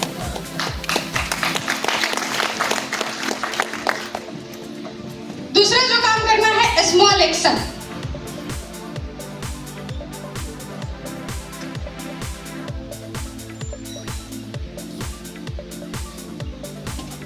आज आपके सेमिनार और ट्रेनिंग दोनों एक ही खर्चा में हो रहा है, ठीक है? दूसरा काम करना है स्मॉल एक्शन। क्यों मैं ये बातें बता रही हूँ? क्योंकि मैं सिर्फ यहाँ से भाषण देके जाना नहीं चाहती हूँ। मैं चाहती हूँ, जैसे मैं पिछली बार आई थी तो अलका जी रॉयल्टी पे थी, अभी आई तो अलका जी टेक्निकल पे है, तो अभी मैं चाहती हूँ कि जितनी महिलाएं यहाँ पे हैं, अगली बार जब आओ तो आप सब टेक्निकल पे हो। तैयार है? अच्छा, पुरुष साथी सोच रहे होंगे कि हमने क्या गुनाह किया है। तो ऐसा नहीं है कि मेरा आपसे कोई दुश्मनी है, लेकिन राज की बात यह है कि देखो, मैं कमाती हूँ तो मैंने कमा के कार खरीद के दिया तो मेरे पतिदेव को ही तो दिया। तो बोलते हैं कि वो घी कहाँ गया, रहर के दाल में, तो कोई भी कमाए घर में ही आएगा। महिलाएं थोड़ा सा सपना जल्दी देख पाती हैं, इसीलिए मैं महिलाओं को ज्यादा फोकस करती हूँ। कर सकते हैं सपना? अगली बार जब मैं आऊंगी टेक्निकल पे रहेंगे? इसका मतलब ये नहीं बोलिए कि मैं आपको 5 साल बाद बुलाएंगे, अगले साल आऊंगी। ड्रीम वो बनाना पड़ेगा कि इस 1 साल में, और वाकई आज के समय जो आरसीएम की स्थिति है, जिस तरह से ग्रोथ है सामान का, दुकान का, हर चीज का, 1 साल में टेक्निकल आराम से बना जा सकता है, अगर आप अपने एक्टिव एंड ग्रोइंग अपलाइन की बातों को सुने। स्मॉल एक्शन में क्या क्या करना पड़ेगा, मैं कम शब्दों में बताती हूँ। एक तो सबसे पहले करना पड़ेगा सेमिनार की जबरदस्त तैयारी। सेमिनार किसने लिया है, किसका है, इससे कोई मतलब नहीं है। यहाँ जो भी आएंगे वही लोग आएंगे जो इस सिस्टम से कामयाब हुए हैं, और वो आपको कामयाबी का ही रास्ता दिखाएंगे। आपको सिर्फ इतना करना है, अपने साथ जब भी आए तो कम से कम 5 लोगों को पकड़ के लाए। मुर्दा भी जब स्मशान घाट में जाता है ना, तो 4 के कंधे पे जाता है और 1 को आगे लेके जाता है, कम से कम जाता है ना। हम तो जिंदा हैं, किसी को भी पकड़ के लाइए जिसको आप चाहते हैं कि इसके जीवन में स्वास्थ्य अच्छा हो जाए, ये बीमारियों से दूर भाग जाए, इसके जीवन में गरीबी ना रहे, परेशानी ना रहे, उसको बहला के, फुसला के, इमोशनल ब्लैकमेल करके, किडनैप करके, जैसे भी हो संभव लेके आइए, लेकिन लाइए जरूर। क्योंकि आरसीएम एक ऐसा चीज है, दुनिया का सारा कैरियर, डॉक्टर हो, इंजीनियर हो, वकील हो, लोग अपनी मर्जी से चुनता है। आरसीएम एक ऐसा कैरियर है कि हर कोई जबरदस्ती ही फंसता है, अपने से कोई नहीं आता है, कोई ना कोई फंसा के ही लाता है। लेकिन जो बाहर की दुनिया में है आज भी दलदल में फंसे हुए हैं, जो आरसीएम में एक बार फंस जाते हैं और टिक जाते हैं, वो बाकी सारी परेशानियों से निकल जाते हैं। ला सकते हैं लोगों को। दूसरा काम करना है जूम का तैयारी।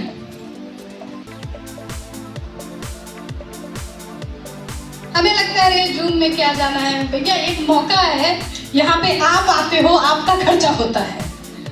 जूम में कंपनी का खर्चा होता है, आपके अपलाइन का खर्चा होता है, आपको तो फ्री में जाना है। गुरुकुल में डीसी सर का खर्चा हो रहा है, 1 PM में डीसी सर का खर्चा हो रहा है, आपका क्या लग रहा है? आपको तो मोबाइल रिचार्ज कराना है, उसमें डाटा रिचार्ज कराना ही कराना है। आज के समय तो बिना डाटा का रिचार्ज होता ही नहीं है। अब उस डाटा को आप तो या तो अपने सीखने पे यूज कर लो, या बच्चा लोग को दे दो गेम खेलने में यूज कर लो। नहीं तो अब महिलाएं भी यूज कर लेती है, पुरुष भाई लोग भी कम नहीं होते हैं रील्स देखने में, सुबह से लेकर शाम तक लगे रहते हैं, पता नहीं क्या मिलता है उसमें। उसमें अगर डाटा को खर्चा करेंगे तो उनके घर में इनकम आएगी। अगर आप जूम सेशन में जो भी आपके लिए कंफर्टेबल हो, अगर सुबह में संभव हो गुरुकुल जाइए, दोपहर में संभव हो 1 PM में आइए। और महिलाओं को खास करके मैं बोलती हूँ कि आपको 1 PM में जरूर आना चाहिए। क्यों आना चाहिए, मैं इसके बारे में थोड़ा सा बाद में बात करूंगी। इसके अलावा आपके अपलाइन के माध्यम से कुछ ना कुछ हर टीम में चलाया जा रहा है। खर्चा किसी और का हो रहा है, इनकम आपको करना है, इससे अच्छा जगह काम हो सकता है। तो इसकी जबरदस्त तैयारी करनी चाहिए। इसके अलावा home meeting, group meeting, ULP quick, ये ऐसे कुछ सिस्टम है जिसपे छोटे छोटे काम करके हम तेजी से बड़े अचीवमेंट ले सकते हैं। कर सकते हैं? आसान है कि मुश्किल है? आसान है। देखो कुछ लोगों को मुश्किल लग रहा है कि कहाँ फंस गए। हम तो सोचे थे सेमिनार में जाएंगे, हाँ ये होगा, हंसी मजाक हो गए, तो पढ़ने पढ़ाने की बात हो गई। तो चिंता मत करिए, आपके सब्जेक्ट पे मैं आ रही हूँ। C for consistency.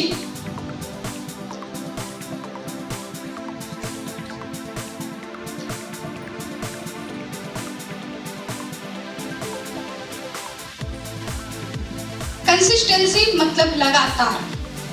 किसी भी काम को जब आप लगातार करते हो तभी आप उस काम में कामयाब हो सकते हो। लगातार हमें करना किस चीज पे काम है, तो 2 चीजें हमें लगातार अपने जीवन में बनाना है। यहाँ पे आने के लिए सबसे पहला काम करना है स्वास्थ्य पे।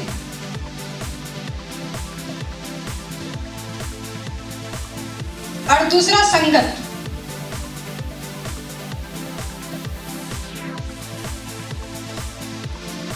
दारू पीने से किडनी खराब होता है ना, सुने कि दारू पी के किडनी खराब हो जाता है। अच्छा, एक दिन किसी को 4 लीटर पिला दिए, किडनी खराब हो जाएगा क्या? No. नहीं होगा।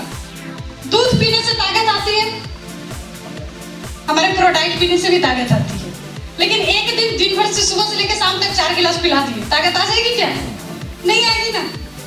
अगर आप ताकतवर बनना चाहते हैं, अगर आप हेल्दी होना चाहते हैं, तो डेली हमें वो काम करना पड़ेगा जो हमारे स्वास्थ्य के लिए अच्छा हो। लगातार करना पड़ेगा। क्यों बेहतर स्वास्थ्य हमें चाहिए? आज के समय क्यों हम लोग स्वास्थ्य रक्षा पे काम करते हैं? आज के समय में स्वास्थ्य रक्षा पे काम करना जरूरी नहीं, मजबूरी है। मैं एक आंकड़े की तरफ ध्यान लेके जाना चाहूंगी। देखो, जिस समय हमारी मम्मी लोग का जमाना था या हमारी दादी नानी लोग का, 8-10 बच्चे घर में ऐसे ही पैदा हो जाते थे। ना हॉस्पिटल जाना, ना डॉक्टर का चक्कर, होता था कि नहीं होता था? हमारे समय तक क्या हुआ, बच्चे हो जाते थे नॉर्मल, कुछ का सिजेरियन, लेकिन ज्यादातर नॉर्मल हो जाते थे। मैं आज की स्थिति बता रही हूँ। किसी के घर में भी अगर खुशखबरी आई है ना, तो पहला सवाल यही होता है, नॉर्मल हुआ है कि सिजेरियन हुआ है? हम लोग आजकल ये नहीं पूछते पहले कि बेटा हुआ है कि बेटी हुआ है, पहले ये पूछते हैं कि नॉर्मल हुआ कि सिजेरियन हुआ। और 99% जवाब आता है कि सिजेरियन हुआ। चलो यहाँ तक तो फिर भी ठीक है कि सिजेरियन ही सही हो तो गया, लेकिन तेजी से जो बदलाव आ रही है ना धरती पे, आप देख रहे होंगे, क्योंकि मुझे पूरे हिंदुस्तान जाने का मौका मिलता है। हर बड़े शहर में एक बड़ा सा बोर्ड दिखता है, IVF सेंटर। IVF सेंटर में करते क्या है? जो माँ बाप मतलब जो मर्द औरत खुद से माँ बाप नहीं बन सकता है, यानी उसके अंदर वो क्षमता नहीं है कि वो माँ बाप बन सकता है, उसके लिए IVF सेंटर में बच्चा तैयार किया जाता है। आज के समय की एक बहुत बड़ी विडंबना है। अगर बड़े बड़े शहरों में इतना खुल रहा है तो कोई फालतू में पैसा थोड़े लगा रहा है, उसकी इनकम बढ़ने वाली है तभी तो लगा रहा है ना। इन्वेस्टमेंट कोई तभी करता है जब स्कोप दिखता है। जिस दिन न्यूट्रीचार्ज व्यू का लॉन्च हुआ था उस दिन हमें एक बात बताई गई थी कि 2026-27 तक लगभग 60% लोगों के आंख में चश्मा होगा। आज हम लोग देख रहे हैं ना, छोटे छोटे बच्चों का, 6 साल का बच्चा, 3 साल 4 साल का बच्चा, अब मम्मी बड़ी प्राउड के साथ बोलती है कि ये बच्चा मेरा जब से जन्म हुआ ना तभी से इसके आंख में तकलीफ थी, हम लोग को तो समझ में नहीं आया। जब डॉक्टर को दिखाया तो डॉक्टर बोला लाइफ टाइम चश्मा लगाना पड़ेगा। और ये गरीब घर में नहीं हो रहा है, उन घर में हो रहा है जिनको जब आप न्यूट्रिशन बताने जाइए तो बोलते हैं कि हम तो अच्छा खाते हैं, हमें न्यूट्रिशन की क्या जरूरत है। वो बोलते हैं हमारे घर में फल आ रहा है, हमारे घर में दूध आ रहा है, हमें न्यूट्रिशन की जरूरत नहीं है। उन घर के बच्चों को 4 साल 5 साल की उम्र में चश्मा लग रहा है। मतलब क्या है, चश्मा लगना चाहिए बुढ़ापे में ना, मतलब बच्चा तो छोटा है, उम्र तो कम है, लेकिन आंख बूढ़ा हो गया। और जब आंख बूढ़ा हो गया तो बाकी बॉडी पार्ट बचा हुआ है क्या? ये आंकड़ा हमने तब देखा था, अब इसकी शुरुआत हो चुकी है। जाने अनजाने जो हम लोग महिला सशक्तिकरण पे काम करते हैं ना, क्यों जागरूक होना है, आज मैं आप लोगों को एक चीज बताना चाहती हूँ। जाने अनजाने हम महिलाएं ही अपने बच्चों की दुश्मन बनी हुई हैं। हम बड़े प्रेम से, बच्चा मेरा टीवी में हमने प्रचार देखा, मम्मी मम्मी भूख लगी, तो मम्मी बोलती है बेटा 2 मिनट। 2 मिनट में मम्मी अपने बेटे को नूडल्स खिला रही है, बेटा को अच्छा लगता है इसलिए बर्गर खिला रही है, पिज्जा खिला रही है। अगर पूछो तो बोलती है कि यही खाता है। न्यूट्रीचार्ज टिप्स बता दो तो खाता ही नहीं है। पिलाने का कोशिश तो करते हैं, उसको स्वाद ही अच्छा नहीं लगता है। मैं एक सवाल आप लोगों से करना चाहती हूँ। अभिमन्यु का नाम सुना आप लोगों ने? महाभारत में एक बहुत वीर थे अभिमन्यु। मृत्यु कैसे हुई उनकी? 7वां चक्रव्यूह तोड़ने का नॉलेज नहीं था। और वो नॉलेज क्यों नहीं था? क्योंकि जब उसकी मम्मी को उनके पापा बता रहे थे चक्रव्यूह तोड़ना, 6 तक तो उसकी मम्मी सुनी थी, 7वें के वक्त मम्मी को नींद आ गई थी। अगर अभिमन्यु के मम्मी को पता होता, उनकी माँ को अगर उस दिन पता होता कि आज मेरे सोने से मेरा बेटा जीवन भर के लिए सो जाएगा, क्या सोती वो? गलती उसकी नहीं थी, अनजान थी। और उनका एक अनजानपन उसके बच्चे के जीवन का दुश्मन हो गया। जाने अनजाने हम भी तो ये गलती नहीं कर रहे हैं। हम जो चीज अपने बच्चे को बड़े प्यार से खिला रहे हैं कि मेरा बच्चा यही खुशी से खाता है, खाना खिला रहे हैं या जहर खिला रहे हैं, पहले उसको चेक करें। छोटे छोटे बच्चे को हम नूडल्स खिला रहे हैं, क्यों? बच्चा पसंद से खा लेता है। अरे मत खाए, भूखे रह जाए एक दिन। वैसा खिला ही क्यों रहे? आप जो खिला रहे पहले चेक तो करो कि आप क्या दे रहे हो। मैं बात करती हूँ न्यूट्रीचार्ज किट्स की, गारंटी के साथ बोलती हूँ, न्यूट्रीचार्ज किट्स में जितने इंग्रेडिएंट्स हैं, जितने उसमें पौष्टिक तत्व हैं, हिंदुस्तान की किसी भी हेल्थ ड्रिंक में अगर आप उतने मात्रा में उतने पौष्टिक तत्व ला के दे दोगे, आपका बच्चा जीवन भर जितना न्यूट्रीचार्ज किट्स खाएगा मेरे तरफ से फ्री होगा। और ये गारंटी मैं क्यों दे रही हूँ जानते हो? क्योंकि मैंने न्यूट्रीचार्ज का ट्रेनिंग लिया है। मुझे पता है कि दूसरा कहीं है ही नहीं, तो मैं बिल्कुल निश्चिंत हूं कि मुझे तो देना ही नहीं पड़ेगा। आप भी ये गारंटी तब ले सकते हैं जब आपको उसके बारे में प्योर नॉलेज होगी। और न्यूट्रीचार्ज किट्स का मेरे जीवन में जो अनुभव है मैं बताती हूँ।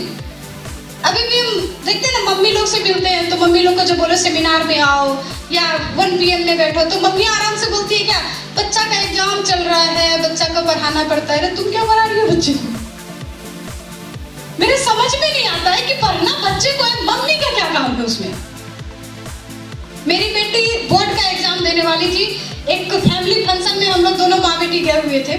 संजोग से एक और वहां पे आई थी मम्मी, जिसकी बेटी भी बोर्ड एग्जाम देने वाली थी, तो उसकी बेटी नहीं आई। क्यों? क्योंकि पढ़ाई कर रही थी। मेरी बेटी मेरे साथ गई थी। उसने मुझसे पूछा कि कल से एग्जाम शुरू है ना इसका? तो बोले हाँ। बोले पहला दिन कौन सा पेपर है? तो मैंने बेटी से पूछा कि कौन सा पेपर है बेटा बताओ।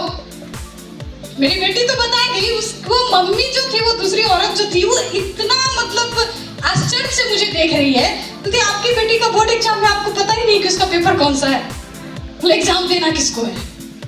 मैंने उससे पूछा कि एग्जाम देना किसको है, मुझे देना है या इसको देना है? मैं तो आज 4 दिन के टूर में वापस आई हूँ।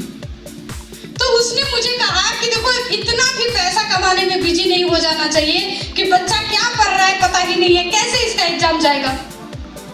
मैंने उस दिन उसको कुछ जवाब नहीं दिया, लेकिन जब एग्जाम का रिजल्ट आया उसकी बेटी का मार्क्स था 93%, मेरी बेटी का मार्क्स था 96%। 3 क्लास के बाद आज तक कभी किसी भी बच्चे को ना तो ट्यूशन दिया है तीनों में से किसी को, ना ही खुद पढ़ने लेके बैठी हूँ, लेकिन तीनों बच्चे अपने स्कूल में पढ़ाई में नंबर 1, कल्चरल प्रोग्राम में नंबर 1, स्कूल की जितनी भी एक्टिविटी होती है, मैं तो कभी कभी गुस्से से बोलती भी हूँ कि तुम्हारा स्कूल फ्री में तुम लोग को खटाता है, बोलो सैलरी भी दे दे। सारी एक्टिविटी की जिम्मेवारी ये लोग लेते हैं। मतलब मेरे बच्चे स्कूल में इतना फेमस है कि जब मैं पीटीएम में जाती हूँ तो मुझे बताने ही नहीं पड़ता है कि किस क्लास में जाना है। बच्चा का नाम बता दो, क्लास बताने की जरूरत नहीं, लोग पहुंचा देते हैं। और इसका सबसे बड़ा श्रेय जो मैं देती हूँ, जब से उन्होंने होश संभाला, जिस दिन से न्यूट्रीचार्ज किट्स लॉन्च हुआ आरसीएम में, बच्चों को न्यूट्रीचार्ज किट्स दिया, जैसे ही 14 के आसपास गए, बेटियों को न्यूट्रीचार्ज वुमेन और बेटा को न्यूट्रीचार्ज मैन। रेगुलर ये मेरा चलता है। मैं बाहर भी होती हूँ तो पूछती हूँ कि न्यूट्रीचार्ज मैन खाया, प्रोडक्ट लिया, मेरा सवाल यही होता है, खाना खाया कि नहीं खाया नहीं पूछते हैं, पता है इसके बाद नहीं भी खाएगा तो काम चल जाएगा। चाहते हैं आपके बच्चे भी हर क्षेत्र में अव्वल हो? दे सकते हैं न्यूट्रीचार्ज किट्स? पसंद नहीं आएगा तो? बच्चा को पसंद नहीं आया तो क्या करेंगे? बच्चा को पसंद नहीं आएगा तो उसको मोटिवेट करेंगे, तुम्हारे हेल्थ के लिए अच्छा है, और थोड़ा सा टेस्टी बनाने का प्रयास करेंगे अपनी तरफ से। कुछ उसमें केला मिला दो, कुछ ऐसा चीज मिला दो जो उसको पसंद आ जाए। मेरी छोटी वाली बेटी बहुत नखरा करती थी, वो पीती नहीं थी, तो उसको हम क्या करते थे, उसका गोल बना देते थे सत्तू की तरह और बोलते थे निकल जाओ पानी से, अंदर जाके कुछ ना कुछ तो कर ही लेगा। तो जैसे भी हो, लेकिन स्वास्थ्य पे हमें काम करना है, और बहुत सारे प्रोडक्ट हमारे पास ऐसे हैं जो स्वास्थ्य को बढ़ाने में काम करते हैं। आज के समय हम पैसे तो कमा रहे हैं अगली पीढ़ी के लिए, रॉयल्टी इनकम। अगला पीढ़ी आएगा कि नहीं आएगा, तो जिंदा बचेगा कि नहीं बचेगा, पहले इस पे तो काम कर ले। आज के समय सबसे बड़ी समस्या ये है, मेरे बात पे विश्वास नहीं हो, गूगल बाबा से पूछिएगा, पिछले 2-3 साल में जितने सेलिब्रिटी की डेथ हुई है, एक बार उसका आंकड़ा नंबर पूछ लीजिएगा गूगल बाबा से, और आप देखेंगे कि ज्यादातर जो सेलिब्रिटी की डेथ हुई है ना, सेलिब्रिटी की मैं इसलिए बात करती हूँ क्योंकि आम आदमी का तो कोई रिकॉर्ड होता नहीं है, सेलिब्रिटी भी मिल जाएगा। तो सही रहे। जिनकी लाखों की पैकेज थी, महीने का 3 लाख 4 लाख का इनकम था, 30 साल 40 साल में निपट गए। 4 साल 5 साल का छोटा छोटा बच्चा को छोड़ के। आज के समय गरीबों के बच्चे कम अनाथ हो रहे हैं, अमीरों के बच्चे ज्यादा अनाथ हो रहे हैं।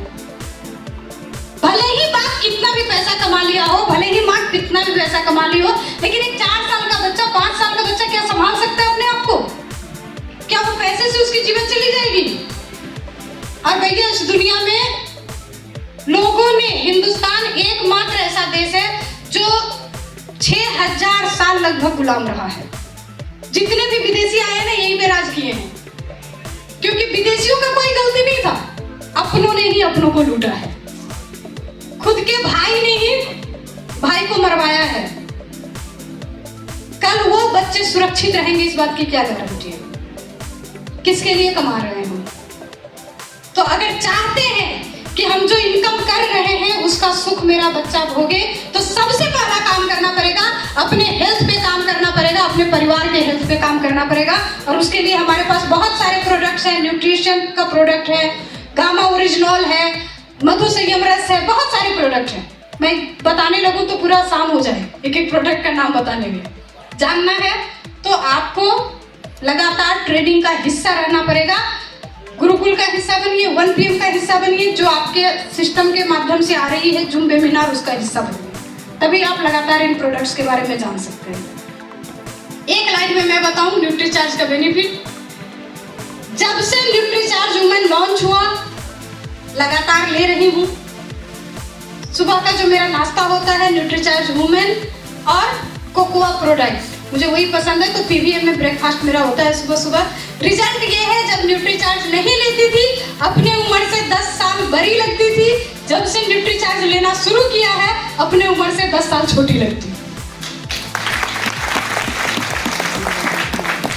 लगातार काम करना है अपने स्वास्थ्य पे, अपने परिवार के स्वास्थ्य पे, और जब अपना और अपना परिवार का स्वास्थ्य ठीक हो जाए तो पड़ोसी के स्वास्थ्य पे, क्योंकि पड़ोसी का आधार आप में तबीयत खराब होगा ना तो हॉस्पिटल ले जाने के लिए आप ही को उठाएगा, क्योंकि हर सिंह वाले कार खरीद के रहिएगा आप तो पड़ोसी आप ही को ले जाएगा ना।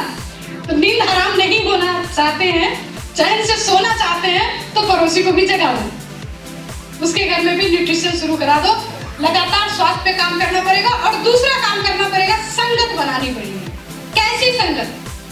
हम लोग बहुत आराम से बोल देते हैं जैसी संगत वैसी रंगत, बहुत सुना है। कॉपी कितना करते हैं? रहस्य द सीक्रेट एक बुक है, और उसके माध्यम से बहुत सारे और बुक निकले जो कि मैनिफेस्टेशन पे काम करना सिखाते हैं। आप अपने सोच से कैसे अपने जीवन को बदल सकते हो, उसमें मैंने एक जगह पढ़ा था कि आप जिन लोगों के संगत में रहते हो, 5 लोगों की इनकम को जोड़िए। आप जिनके संगत में रहते हैं उन 5 लोगों के इनकम को जोड़ के उसको 5 से डिवाइड करें, मतलब उसका 5% निकालिए। वो जो 5% होगा वो आपका इनकम होगा।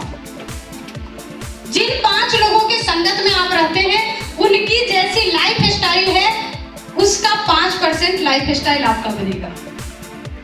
अब अगर आपको गरीब रहना है तो गरीबों के संगत में रहे, अमीर बनना है तो अमीरों के संगत में रहे, महान बनना है तो महान के संगत में बने। अब चैलेंज है कि ढूंढे कैसे? पड़ोस में तो है नहीं कि दोस्ती कर ले, तो उसका सबसे आसान तरीका है, आज के समय हम लोग मल्टीमीडिया के युग में रहते हैं।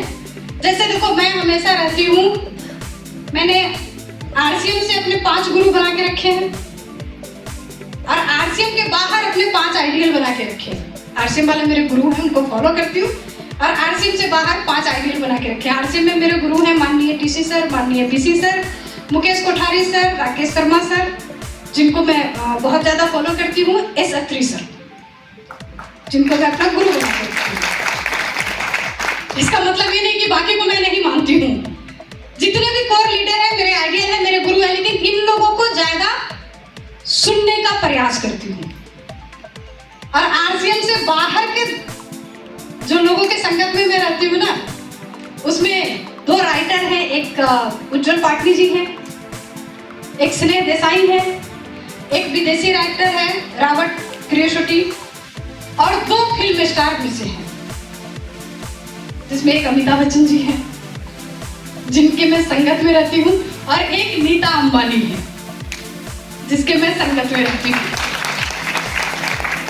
अच्छा, अमिताभ बच्चन जी को तो सामने से देखा है, उनसे अवार्ड लेने का मौका मिला है, नीता अंबानी को देखा नहीं है आज तक, लेकिन संगत में कैसे रहती हूँ, उनके द्वारा क्या चैरिटी किया जाता है, उनका क्या लाइफ स्टाइल है। इसका मतलब ही नहीं है लोग उनका बेटा का शादी घुमा घुमा के रील देख रहा था, मुझे कुछ नहीं पता है बेटे के शादी के बारे में। मैं तो ये देखती हूँ कि वो डोनेट कहाँ कहाँ करती है, वो समाज सेवा का काम क्या करती है, उनके घर में जब लोग आते हैं उसका किस तरह से वो रिस्पेक्ट करती है, कैसे समाज में अपनी इज्जत को बनाती है, उन चीजों को फॉलो करती हूँ। बहुत आसान है, आप डायरेक्ट उनके इंस्टाग्राम से जुड़ सकते हैं, उनकी बायोग्राफी देख सकते हैं, कोई जरूरत नहीं किसी के घर जाने की। अमिताभ बच्चन जी से मैं क्यों प्रभावित हूँ? अमिताभ बच्चन जी को सदी का महानायक कहा जाता है। क्यों कहा जाता है उनको? देखो, एक समय था जब उनका बहुत नाम था, बहुत दौड़ था, सारी फिल्में सुपरहिट थी। फिर उनके जीवन में एक ऐसा समय आया था जब वो इतने कर्जे में डूब गए थे कि अगर अपना सब कुछ बेच भी देते ना तो उस कर्ज से निकलना संभव नहीं था। उम्र के इस स्टेज पे थे कि उस समय फिल्मों में भी काम मिलना कम हो गया था, क्योंकि हीरो का रोल मिलता नहीं। लेकिन उन्होंने वहां से रीबैक किया अपने ऊपर काम किया, अब क्या कर सकते हैं? इस एज में कैसी पर्सनालिटी रखेंगे तो लोग पूछेंगे, कैसे रोल करना चाहिए, क्या करना चाहिए, उस पर काम किया, वर्क किया, दोबारा अपने आप को तैयार किया और जितना कर्जा था उससे 100 गुना आज के समय उनकी इनकम है। उनके समय का जितना स्टार था आज किसी को काम नहीं मिलता है, लेकिन वो आज भी एक अभी पिक्चर आई थी उनकी हिंदुस्तानी, शायद क्या था मेरा नाम नहीं याद है कि कितना ज्यादा पिक्चर नहीं देखती हूँ, लेकिन कुछ जो सीन इंस्पायरिंग होता है वो देख लेते हैं कि आज भी वो रस्सी पकड़ के जहाज पे इधर से उधर वो एक्शन सीन दे रहे हैं इस एज में। तो सोचो अपने पे कितना काम किया। मतलब आप आज क्या हो इस बात से कोई फर्क नहीं पड़ता है, आप होना क्या चाहते हो इस बात से फर्क पड़ता है। चाहते हैं बदलना अपने लाइफ को, चाहते हैं कि परिवर्तन हो आपके भी जीवन में, चाहते हैं कि आपके भी जीवन में जब जो चाहे वो करने की आजादी हो, तो कर सकते हैं। इस अगर बीएससी के फॉर्मूला पे काम करें तो बहुत आसान है, क्योंकि ऊपर वाला जो इंसान बनाया ना, एक ऐसा शख्स बनाया है कि ये जो चाहे वो कर सकता है। एक छोटी सी कहानी से मैं बताना चाहती हूँ। एक बार स्वर्गलोक में लक्ष्मी माता और शनि महाराज दोनों आमने सामने आए, और जब आमने सामने आए ना तो दोनों एक दूसरे को देख के मुस्कुराए। जैसे हम लोग भी मिलते हैं एक दूसरे से तो मुस्कुराते हैं ना, तो दोनों एक दूसरे को देख के मुस्कुराए। दूर से नारद जी की निगाह पड़ गई उनके ऊपर, तो नारद जी साइड में गए, लक्ष्मी जी को बोले कि अरे लक्ष्मी जी, वो शनि महाराज को आपका मजाक उड़ा रहे हैं। वो बोल रहे थे कि कैसी दिखती है, एकदम बहुत घमंड रहता है इनको, सुंदर तो दिखती नहीं है, पतली दुबली सी है। लक्ष्मी जी ने तो पहले बोला कि नहीं, वो मुझे देख के मुस्कुराया, बोले नहीं, आपके जाने के बाद वो बोल रहा था कि आप बिल्कुल ही अच्छी नहीं दिखती, सुंदर नहीं है। अब कोई ऐसे बोलेगा तो लगेगा कि नहीं लगेगा, तो थोड़ा सा तो लगा गोपी। और उसके बाद जाके शनि महाराज को बोले कि अरे शनि महाराज, लक्ष्मी माता आपका शिकायत कर रही थी, बोल रही थी एकदम काला कनूठा दिखता है। तो शनि महाराज भी गर्म हो गए। ये लोग बोले कि ठीक है, आज फैसला हो ही जाए कि कौन अच्छा दिखता है। तो दोनों ने मिलकर तय किया कि ब्रह्मा जी के पास चलो, सबको उन्होंने ही बनाया है, वही फैसला करेंगे। दोनों मिलकर ब्रह्मा जी के पास गए। ब्रह्मा जी को बोले कि आपको बताना पड़ेगा कि दोनों में से अच्छा कौन है। अब ब्रह्मा जी चक्कर में अगर लक्ष्मी को बोल दे ये नाराज हो जाए तो भैया स्थिति खराब हो जाएगी, और शनि के दृष्टि से तो हर कोई बचना चाहता है। तो ब्रह्मा जी ने तुरंत दिमाग लगाया। ब्रह्मा जी ने बोला कि देखो, इतनी बुद्धि मेरे पास नहीं है, मैंने सबसे बुद्धिमान प्राणी जो बनाया है धरती पे वो है इंसान। आप एक काम करो, इंसान से पूछ लो। तो फिर उन्होंने बोला कि अच्छा आप ही बताओ कि किसके पास जाए। तो ब्रह्मा जी ऊपर से झांके, नीचे देखे तो एक गरीब किसान दिखा जो कि एकदम फटेहाल था, खाने की भी स्थिति नहीं थी उसके घर में अच्छी, कपड़े उपड़े भी नहीं थे। तो ब्रह्मा जी सोचे कि अगर ये तो ऐसे ही फटेहाल है, इससे अगर कोई नाराज ही हो जाए तो इसका क्या बिगड़ेगा, इसी के पास भेज देते हैं। तो ब्रह्मा जी दिखाए कि उस किसान के पास जाओ, वो बताएगा। जब लक्ष्मी जी और शनि महाराज दोनों पहुंचे उस किसान के पास, जाके उससे पूछे कि देखो तुम्हें फैसला करना है कि हम दोनों में से कौन अच्छा है, कौन सुंदर दिखता है। तो किसान भी परेशान हो गया। परेशान होने की बात है कि नहीं, सोचा पहले ही से हालत खस्ता है, शनि का ऐसे ही नजर खराब है, लक्ष्मी माता कहीं दिख नहीं रही है, पंगा कौन ले। लेकिन ब्रह्मा जी बोले ना कि सबसे बुद्धिमान प्राणी इंसान को बना के भेजे हैं, बुद्धि तुरंत लगाता है। तो किसान बोला उनको कि ऐसा करिए, आप पहली बार हमारे यहाँ आए हैं, अतिथि हैं, तो बिना आपका सत्कार किए हम आपको कोई जवाब नहीं दे सकते, पहले आप सत्कार करने का मौका दीजिए। इतना देर में किसान को सोचना था कि करना क्या है। अपनी पत्नी को लगा दिया उनके सत्कार में। जैसे ही उन लोगों का जलपान वगैरह हो गया, उन लोग बोले कि देखो बहुत देर हो गई, अब जल्दी बताओ नहीं तो हम दोनों ही नाराज हो जाएंगे। किसान बोला नहीं नहीं महाराज, हम सोच लिए, बस इतना सा करना है आप लोगों को, मेरे घर से सामने जो नीम का पेड़ है वहां तक आपको चल के जाना है और वापस आना है, मैं बता दूंगा कि कौन सुंदर लग रहा है। तो दोनों गए, वहां तक चल के वापस आए, बोले आप जल्दी बताओ नहीं तो शनि महाराज बोले कि मुझे गुस्सा आ रहा है, जल्दी बताओ। तो किसान ने बोला कि शनि महाराज क्या बताऊं मैं, आप जब मेरे घर से जा रहे थे ना पीछे से आप इतने खूबसूरत दिख रहे थे कि मेरा तो मन एकदम बाग बाग हो गया आपको देख के। और लक्ष्मी माता जब आप आ रही थी ना मेरे घर में, तो आप इतनी प्यारी लग रही थी कि मेरा तो दिल बाग बाग हो गया। मेरे पास शब्द नहीं है कुछ बोलने का।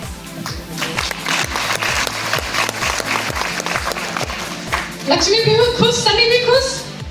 मतलब हम किस स्थिति में हैं इससे पता नहीं चलता, फर्क नहीं पड़ता है। हम अपने कर्मों से अपने किसी भी स्थिति को संभाल सकते हैं।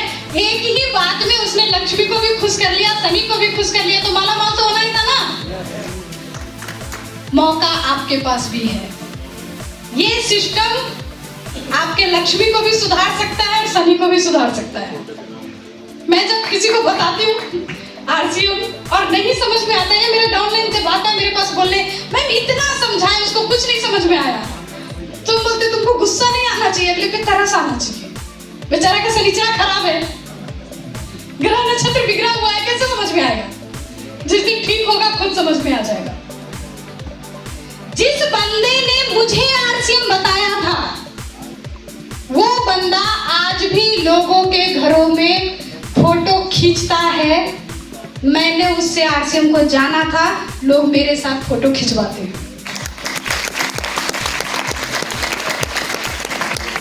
बस वो अपना शनिचरा को सुधार नहीं पाया। मैंने अपना शनि को सुधार लिया, और शनि को सुधारने का एक ही तरीका है, ये बीएससी के फॉर्मूले पे काम करना है। जब मैं आरसीएम में नहीं थी, एक सिंपल सी हाउसवाइफ थी, एक सिंपल सी गृहिणी थी। और एक गृहिणी की बात करें ना, घर में भी लोग एक गृहिणी को उसके नाम से नहीं बुलाते हैं। किसी की मम्मी, किसी की बेटी, किसी की चाची, किसी की नानी, और इनसे भी हो जाता तो किस गांव से आई है, गांव के नाम से बुला लेते हैं। मनकापुर वाली, सुना, बस्ती वाली बोलते हैं ना जी आपके यहाँ, गांव के नाम से बुला लेते हैं, लेकिन खुद के नाम से खुद के घर में जिनकी पहचान नहीं होती है। मैं भी एक ऐसे ही जीवन को जी रही थी, लेकिन इस सिस्टम के बदौलत आज के समय पूरे हिंदुस्तान में लोग मुझे मेरे नाम से जानते हैं। जिस महिला के घर में कोई सम्मान नहीं थी, इस सिस्टम के बदौलत पिछले साल 2024 8 मार्च में भारत सरकार के द्वारा मुझे लाइफ टाइम अचीवमेंट अवार्ड दिया जाता है। और किया क्या इसके लिए? लाइफ टाइम अचीवमेंट अवार्ड एक ऐसा अवार्ड होता है, मतलब आपकी पूरी जिंदगी आपने किसी महान काम में लगा दिया, उसके लिए वो अवार्ड दिया जाता है। अगर उसको देखें तो हिंदुस्तान का ये सबसे बड़ा अवार्ड है। इसके बाद अगर कोई अवार्ड है तो राष्ट्रपति अवार्ड है। वो अवार्ड मुझे मिला, क्यों मिला? सिर्फ और सिर्फ इस बीएससी के फॉर्मूला पे काम करने से। सबसे पहले मैंने मेरे सोच को बड़ा किया, अपना सपना बड़ा किया, दिल बड़ा किया, खुद से पहले लोगों के लिए सोचने का क्षमता अपने अंदर पैदा किया। लगातार लगी रही सिस्टम को सीखने में, ट्रेनिंग के लिए, और अपने संगत को बदला, साथ साथ अपने हेल्थ पे भी काम किया। जब मैं आरसीएम में नहीं थी, मुझे एक ऐसी प्रॉब्लम हुई थी कि मुझे सांस लेने में तकलीफ हो रही थी, और डॉक्टर कुछ पता भी नहीं लगा पा रहा था कि क्यों हो रहा है। कोलकाता में थे उस वक्त हम, और कोलकाता के जितने भी बड़े हॉस्पिटल थे लगभग सब ने चेक करा लिया था। किसी को कुछ समझ में नहीं आ रहा था, वो बार बार बस ऑक्सीजन लगा देते थे और बोलते थे कि कुछ मेंटल होगा, टेंशन हो गया होगा, थोड़ा सा खुले हवा में लेके जाइए। सब अपने अपने हिसाब से बता रहा था। वो प्रॉब्लम लगभग उसके बाद 5-7 साल तक मेरे पास रहा। मैं बहुत परहेज में जीती थी, ये नहीं खाना है, वो नहीं खाना है, जोर से चलना नहीं है, आराम से रहना है। जब से पीवीएमएफ ब्रेकफास्ट को शुरू किया, मौका मिलता है तो 1 घंटे तक डांस भी कर लेती हूँ, 8-10 किलोमीटर पैदल भी चल लेती हूँ, पहाड़ भी चढ़ लेती हूँ। पिछली बार हरिद्वार गई थी तो चंडी मंदिर में पहाड़ पे चढ़ के गई थी, ट्रॉली से नहीं गई थी। ये सब क्यों हो पा रहा है? क्योंकि सबसे पहले मैंने खुद के स्वास्थ्य पे काम किया, और सिर्फ एक काम किया, पीवीएमएफ ब्रेकफास्ट को अपने जीवन का हिस्सा बना लिया। कर सकते हैं? मुश्किल है क्या? आसान है? हो सकता है? चाहते हैं अपने जीवन में बदलाव लाना? शनि भगवान को खुश करना चाहते हैं ना? तो शनि भगवान को खुश करने का सबसे आसान तरीका है, लोगों के लिए काम करना शुरू करिए। आपने सुना होगा कि शनि को न्याय का देवता मानते हैं। आप अगर लोगों के लिए अच्छा करेंगे तो वो खुद ब खुद खुश हो जाते हैं। तैयार हैं? तो बहुत अच्छा लगा आप लोगों से इतना देर बात करके, इतने पेशेंस के साथ आप लोगों ने सुना मुझे। एक अपने आखिरी बात के साथ प्रोग्राम का समापन करना चाहूंगी। आप सबका बहुत बहुत धन्यवाद, पारस जी, लहरी जी, शुक्ला जी, अलका मैम, जिन्होंने मुझे यहाँ आने का और आप लोगों के बीच में अपनी बात को रखने का मौका दिया। मैंने पहले ही बोला, इस सिस्टम की बदौलत आज मेरी जो लेवल है, मुझे कुछ भी काम करने की जरूरत नहीं है, लेकिन फिर भी अगर मैं आज आप लोगों के बीच में यहाँ पे हूँ तो उसका सबसे बड़ा कारण है, देखो आज मैं जब यहाँ आई हूँ ना, कल मैं दोपहर में घर से निकली हूँ, मेरे पतिदेव 8 दिन का टूर करके कल रात में घर पहुंचे हैं। मतलब मुलाकात नहीं हुई है, बस मैंने उनके वो आएंगे और साथ में आज हमारे शहर में बीजेपी विरोधी सर का मीटिंग है, तो सर को मेरे घर में ही रुकना था, तो उनके रुकने का, उनके खाने पीने का सब व्यवस्था मैं करवा के आई। अभी हेल्पिंग हैंड रखा है, एक काम करती है, वो खाना वाना सब बना देती है, क्या बनाना है, कैसे बनाना है, कैसे खिलाना है, सब करके आई। सर से सुबह में बात किया, सर ने बोला कोई तकलीफ नहीं हुआ, सब कुछ आप मैनेज करके गए थे। और तब मैं यहाँ हूँ। आज क्यों यहाँ हूँ? एक आग है जो मेरे सीने में है, आप सबके सीने में लगाना चाहती हूँ। एक नारा जो मैं लेके चल रही हूँ, आपके दिलों में लगाना चाहती हूँ कि उठो भारत के वीरों, कुछ कर्ज चुकाना बाकी है, जन्म लिया जिस धरती पे उसका फर्ज निभाना बाकी है। अभी तो बस आगाज हुई है, अभी तो बस आगाज हुई है, अंजाम अभी तो बाकी है, और आर्थिक आजादी का अभियान घर घर में पहुंचाना बाकी है। तैयार है? हिंदुस्तान को स्वस्थ भारत बनाने के लिए तैयार है? स्वावलंबी भारत बनाने के लिए तैयार है? हर घर से दुख दर्द मिटाने के लिए तैयार है? अगर आप तैयार हैं तो ये सिस्टम आपके साथ है, आपका अपलाइन आपके साथ है। एक चीज और बोलना चाहूंगी, इस सिस्टम में 2 तरह के अपलाइन होते हैं, एक होते हैं अपलाइन, एक होते हैं ठपलाइन। तो सुनना है हमेशा अपलाइन का। जिन अपलाइन को सिस्टम से जो जुड़े हुए हैं, सिस्टम से आसान पहचानने का तरीका है, जो खुद सिस्टम से जुड़ा हुआ है, जिसको पता है कि सिस्टम में क्या चल रहा है, कंपनी की तरफ से क्या बातें आ रही है, किसे हमें फॉलो करना है, क्योंकि भैया कंपनी है तो हम हैं।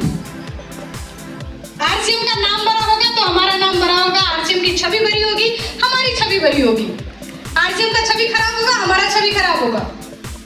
तो जो अपलाइन आपका लगातार सिस्टम के साथ जुड़ा हुआ हो, चाहे किसी भी तरीके से, जो अपलाइन आपके संपर्क में आकर के आपको ग्रोथ का रास्ता दिखाता हो, वो चाहे आपका पीवी का ग्रोथ हो, या आपके हेल्थ का ग्रोथ हो, या आपके टीम का ग्रोथ हो, जो आपको बढ़ाने के लिए काम करता है वो आपका अपलाइन, और जो आपके साथ निगेटिव बात करता है वो है ठपलाइन। तो ठपलाइन से दूर रहना है, अपलाइन के संपर्क में रहना है, 100% प्रोडक्ट यूज करना है। ये 2 बात अगर आप ठान लो तो कामयाब हो सकते हो। मैं मानती हूँ थोड़ा आसान नहीं होता है, खास करके महिलाओं के लिए। जब मेरे अपलाइन ने मुझे बताया था कामयाब होने के लिए 100% प्रोडक्ट यूज करना पड़ेगा, मैंने शुरू किया, मेरी जितनी भी साड़ी थी मैंने डोनेट कर दिया कि आज से पहनना है तो आरसीएम का कपड़ा पहनना है। अभी तो आरसीएम के कपड़े में फिर भी बहुत सारी रेंज आ गई है, उस समय और भी बहुत कम थी। जब डोनेट किया था मेरी आर्थिक स्थिति भी बहुत अच्छी नहीं थी, तो मैंने मेरे लिए 3 साड़ी खरीदी थी, 195 रुपए की कल्पना साड़ी। 2 साल तक मैं उसी 3 साड़ी में अपने जीवन को बिताई थी। उसी साड़ी में सेमिनार जाना, उसी में घर में पहनना, फैमिली फंक्शन में भी मैं वही साड़ी पहन के चली जाती थी। और जब वो साड़ी पहन के मैं जाती थी तो लोग मेरा मजाक उड़ाते थे। मेरे घर के लोग भी बोलते थे कि तुम्हारे साड़ी का कलर और डिजाइन अच्छा नहीं है। अच्छा, आज भी बहुत सारी महिलाएं बोलती हैं कि आरसीएम के साड़ी का ना कलर डिजाइन अच्छा नहीं है। आज भी मैं सुनती हूँ, जबकि अभी बहुत सारे रेंज आ गए, फिर भी लोग बोलते हैं, मुझे भी लोग बोलते थे। लेकिन मैं उस वक्त सिर्फ एक बात बोलती थी, इस साड़ी का कलर डिजाइन भले ही अच्छा ना हो, ये साड़ी एक दिन मेरे जीवन का कलर और डिजाइन जरूर अच्छा है।